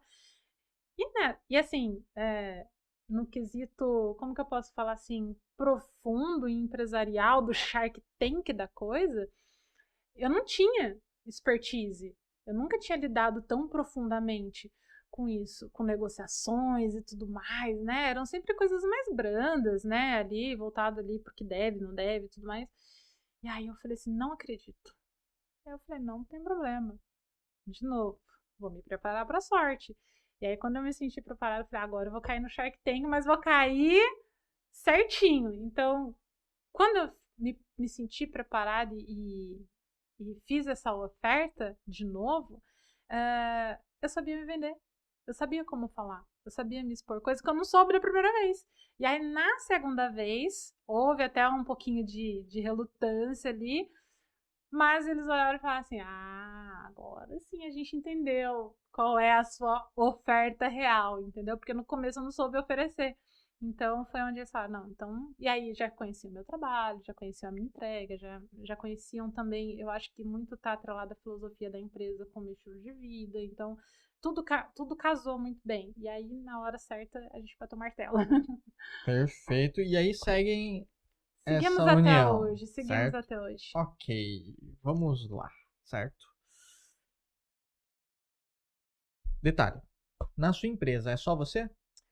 Hoje eu tenho um filmmaker que trabalha junto comigo, mas até 2 meses atrás eu tinha freelancers, né? Então, quando tinha algum trabalho muito específico, eu ia lá, contratava um filmmaker profissional, alguém que pudesse me auxiliar, ou até mesmo um filmmaker mobile, não tinha problema nenhum, dependendo do orçamento, daquilo que foi acordado, né? Mas hoje eu tenho essa pessoa fixa junto comigo. Inclusive, levei ela para os meus trabalhos junto com a pousada e hoje ele faz tanto junto comigo nas pousadas, como parte da minha equipe, quanto também os meus conteúdos pessoais. Qual foi o critério que você utilizou para fazer essa contratação? Eu acredito muito em questões de energia. Eu estava num momento onde eu estava muito sobrecarregada. E aí eu falei assim, gente, não tô dando conta, é muita coisa para fazer, mas estava segurando firme. Eu sempre tive muito isso de mim, de abraçar muitas demandas juntos e falar assim, eu dou conta, eu dou conta, eu dou conta, sem perceber que eu tô me sobrecarregando.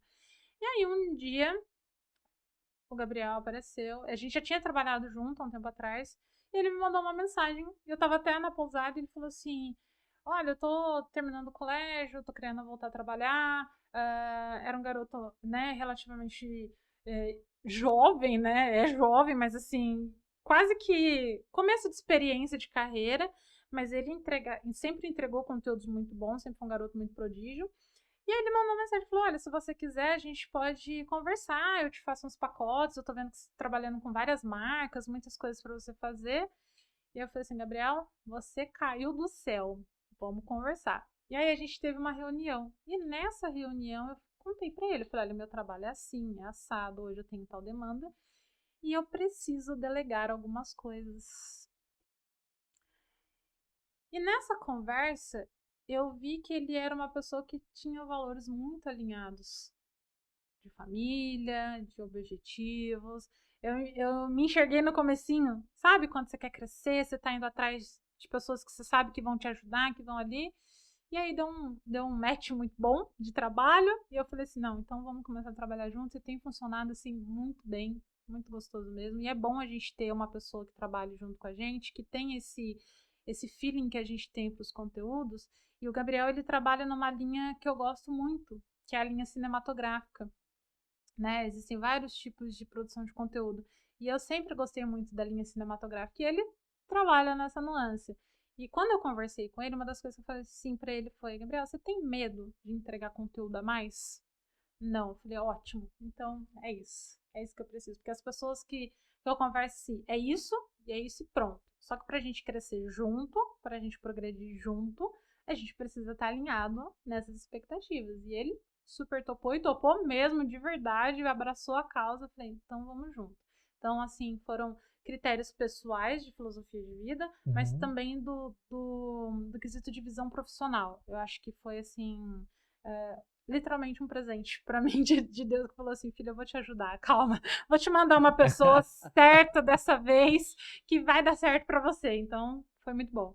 Tá. Qual que é o próximo nível da sua empresa? Expandir, tanto em questões de produtos, vou dar um leve spoiler aqui, um spoiler, olha só, em questões de produto, e também expandir a equipe, é uma dos meus próximos passos. Hoje eu trabalho muito bem junto com o Gabriel, mas eu já vejo a necessidade de ter outras pessoas dentro da minha equipe. Então, são duas coisas aí, vai vir produtos, do próximo passo, e vai aumentar a equipe para refinar ainda mais o que eu já faço hoje. Excelente. Bom, aqui momento fanbase. Vamos lá. Celeste Martins, bebê, sucesso sempre. Muito obrigada. Naomi, pra você, o que é o sucesso? Uau, sucesso. Eu acho que sucesso não está atrelado a dinheiro, apesar de ser uma consequência do sucesso. Muito boa. Mas eu acho que sucesso é você fazer aquilo que você ama de uma forma que você se sinta muito bem, muito genuína, e estar cercado de pessoas que enxergam e torcem por você. Isso pra mim é o maior sucesso da vida. Às vezes a gente tem sucesso financeiro, às vezes a gente tem conquistas financeiras muito grandes, mas elas muitas vezes não vêm acompanhada de pessoas que querem isso, ela não vem acompanhada de você fazer o que você gosta. Às vezes você tem sucesso financeiro, mas você faz aquilo que você detesta, aquilo que você não queria estar ali de jeito nenhum, e você tá pelo dinheiro, literalmente. E para mim sucesso é conquistar isso, é você ter o dinheiro como uma consequência, mas ter essa admiração, ter esse carinho, ter essas pessoas do seu lado, isso pra mim, assim, é um grande sucesso. Ok? Se o dinheiro é consequência do sucesso, na sua percepção, o dinheiro é o quê?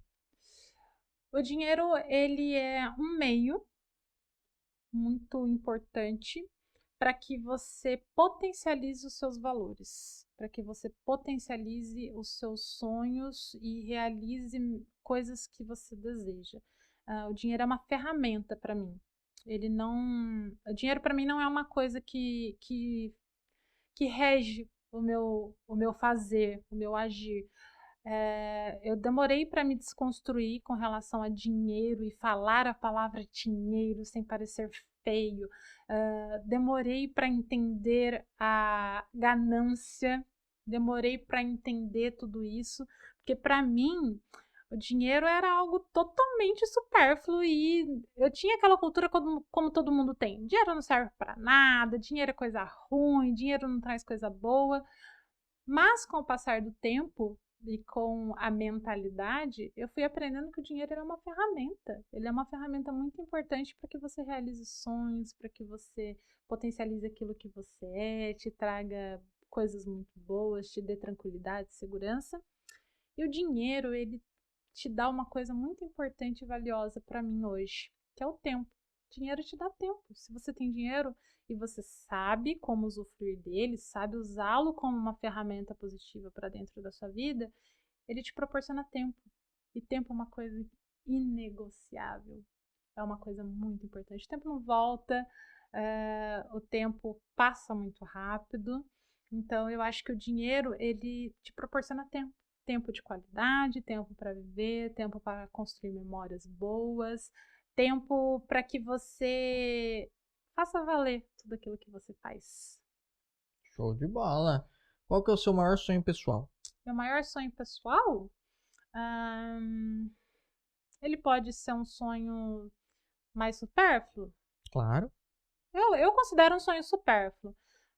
Um sonho muito pessoal para mim, que se Deus quiser ele vai se realizar em breve. Não vou abrir muito, porque eu também acredito que a gente tem que guardar os nossos sonhos mais fortes. Mas fazer uma viagem muito específica em família. Uhum. Ele é um sonho onde o dinheiro é uma ferramenta para isso. Exatamente. E profissional? Um sonho profissional, eu acho que transformar muitas vidas através do meu trabalho. Eu vejo que o marketing digital hoje, se ele usado da maneira certa, ele transforma a vida de muita gente, de muitas famílias, e ele proporciona exatamente isso, o dinheiro como uma ferramenta muito positiva para famílias terem tempo de qualidade, tempo de memórias, tempo para criar coisas boas. Uhum. Então, hoje eu trabalho muito focado nisso, em ajudar as pessoas a estarem dentro do mundo digital para que elas possam ter tempo. Eu acho que isso não acontece de uma maneira muito fácil, não é ilusório, né? A gente fala assim, eu vou trabalhar no digital para ter tempo. Mal sabe que tem vezes que a gente trabalha mais do que CLT, né? Digamos assim, a gente não tem hora para entrar, a gente não tem hora para sair, a gente, né? Mas assim, quando a gente alcança um determinado nível desse sucesso, desse reconhecimento, o digital ele proporciona isso, né? Ele proporciona pra gente um tempo muito gostoso. Então, hoje, para mim, como carreira, o meu foco é ser reconhecida e poder reconhecida no nível de transformar outras vidas, transformar outras famílias, outras mães empreendedoras, né? Eu falo muito isso. O digital ele proporcionou para mim essa possibilidade de ter essa dualidade de poder estar na criação dos meus filhos, acompanhar tudo de pertinho, mas também de ser empreendedora, de monetizar, né, de trazer esse financeiro junto. Então, eu quero proporcionar isso para outras mães também. Ok, é um excelente sonho, viu? Bom, você falou que você queria transformar vidas, né? Então, sinta já um sonho realizado. Transformou a minha. Muito obrigada. É um prazer, foi uma honra estar aqui hoje. Fico muito feliz com isso, de verdade. Vamos lá. Se imagine frente ao espelho agora, nesse exato momento. Uau. Você vê a menininha ali de Taubaté, aqui de Tremembé, crescendo, indo, nadando bastante, estudando, parte física, Ih, a menina vai chorar. fazendo várias transições, Sim. caminhando, se tornando mãe, se tornando esposa, trazendo essa bagagem que você já tem, transformando vidas através do seu conhecimento. Qual é a perspectiva que você tem de você? Uau, a perspectiva que eu tenho de mim. Ah, nossa, eu acho que não é uma mulher guerreira. Eu não gosto de usar esse termo, sabe? Mas uma mulher que teve a coragem de se transformar e teve a coragem de se reconstruir muitas vezes. Todos esses processos e caminhadas foram de reconstrução. Sempre reconstruindo aquilo que eu já era, melhorando onde eu precisava melhorar. E olhar essa mulher no espelho é muito gratificante, porque só a gente sabe, né? A nossa criança interior, só a gente sabe tudo que a gente venceu, todos os medos, inseguranças, tudo que aquela criança passou para se transformar nessa mulher, nessa profissional, nessa mãe. Então, eu acho que é um olhar muito carinhoso e muito agradecido por tudo que essa mulher se reconstruiu para transformar vidas, para poder transbordar aquilo que estava dentro dela. Porque eu falo que o meu trabalho, e como o trabalho de muitas pessoas, a gente só transborda aquilo que está dentro da gente, né? Então eu precisei passar pelos meus desafios, precisei passar pelos meus caminhos, precisei passar pelas dificuldades para me transformar e transbordar. Então, eu olharia assim com uma perspectiva de muito orgulho mesmo. Show de bola! Uma mensagem que você queira deixar para quem está assistindo, ou vai assistir ou ouvir esse podcast. Uma mensagem: não tenha medo, não tenha medo de seguir a sua verdade. Eu acho que as pessoas, elas têm muito medo de ser quem elas são. Elas se comparam muito com a régua das outras pessoas. Então, se eu pudesse deixar uma mensagem, é que não tenham medo de transbordar a sua verdade e não se comparem com a régua de outras pessoas. Recentemente eu fiz a trend do Primeiro Você Começa, né? E eu olhei a minha trajetória, foi a primeira vez em anos que eu parei para olhar a minha trajetória. E eu vi o quanto eu estava me comparando com a régua de outras pessoas. E quando eu parei para me comparar com a minha própria régua, eu falei, uau, como a gente cresceu, como a gente evoluiu, como a gente se superou, melhorou, e tem muito ainda por vir, né? Mas eu poderia deixar assim esse recado como uma forma genuína. Não se compare com a régua de outras pessoas. Cada pessoa, cada história, cada vida, cada pedacinho é só seu, de mais ninguém. Então se compare na sua própria régua, que a perspectiva da vida muda muito, muito mesmo. Sensacional, hein? Que fechamento, senhoras e senhores. Bom, eu agradeço primeiramente a Deus por ter colocado mais uma pessoa sensacional aqui na minha frente. Agradeço a Hilary, mais uma vez, minha digníssima esposa aqui atrás das câmeras. Parabéns a você que nos acompanhou até o final desse podcast. Não se esqueçam de curtir, comentar, compartilhar, se inscrever no canal caso você não seja inscrito. O YouTube vai entender que esse conteúdo é relevante e vai entregar para o maior número de pessoas, né? O algoritmo ao nosso favor, né? O algoritmo trabalhando a nosso favor. Seus agradecimentos? Gostaria de agradecer a toda a minha rede de apoio, que está com meus pequenininhos, meu marido, minha mãe que deu suporte antes de vir. E gostaria de agradecer imensamente a cada uma das mensagens que eu recebi. As pessoas que mandaram mensagem, na hora eu não comentei, mas são pessoas que torcem genuinamente pela minha jornada, por toda a minha transição. E eu tenho três agradecimentos também, que eu não vou deixar de dizer. O primeiro é para minha mãe. Eu não vou chorar, eu prometi que eu não vou chorar nesse podcast, que foi a minha maior apoiadora a vida inteira e até hoje. A minha mãe se desdobra em quantas vezes ela precisar para que eu possa alcançar os meus sonhos e transformar outras vidas e alcançar o meu objetivo.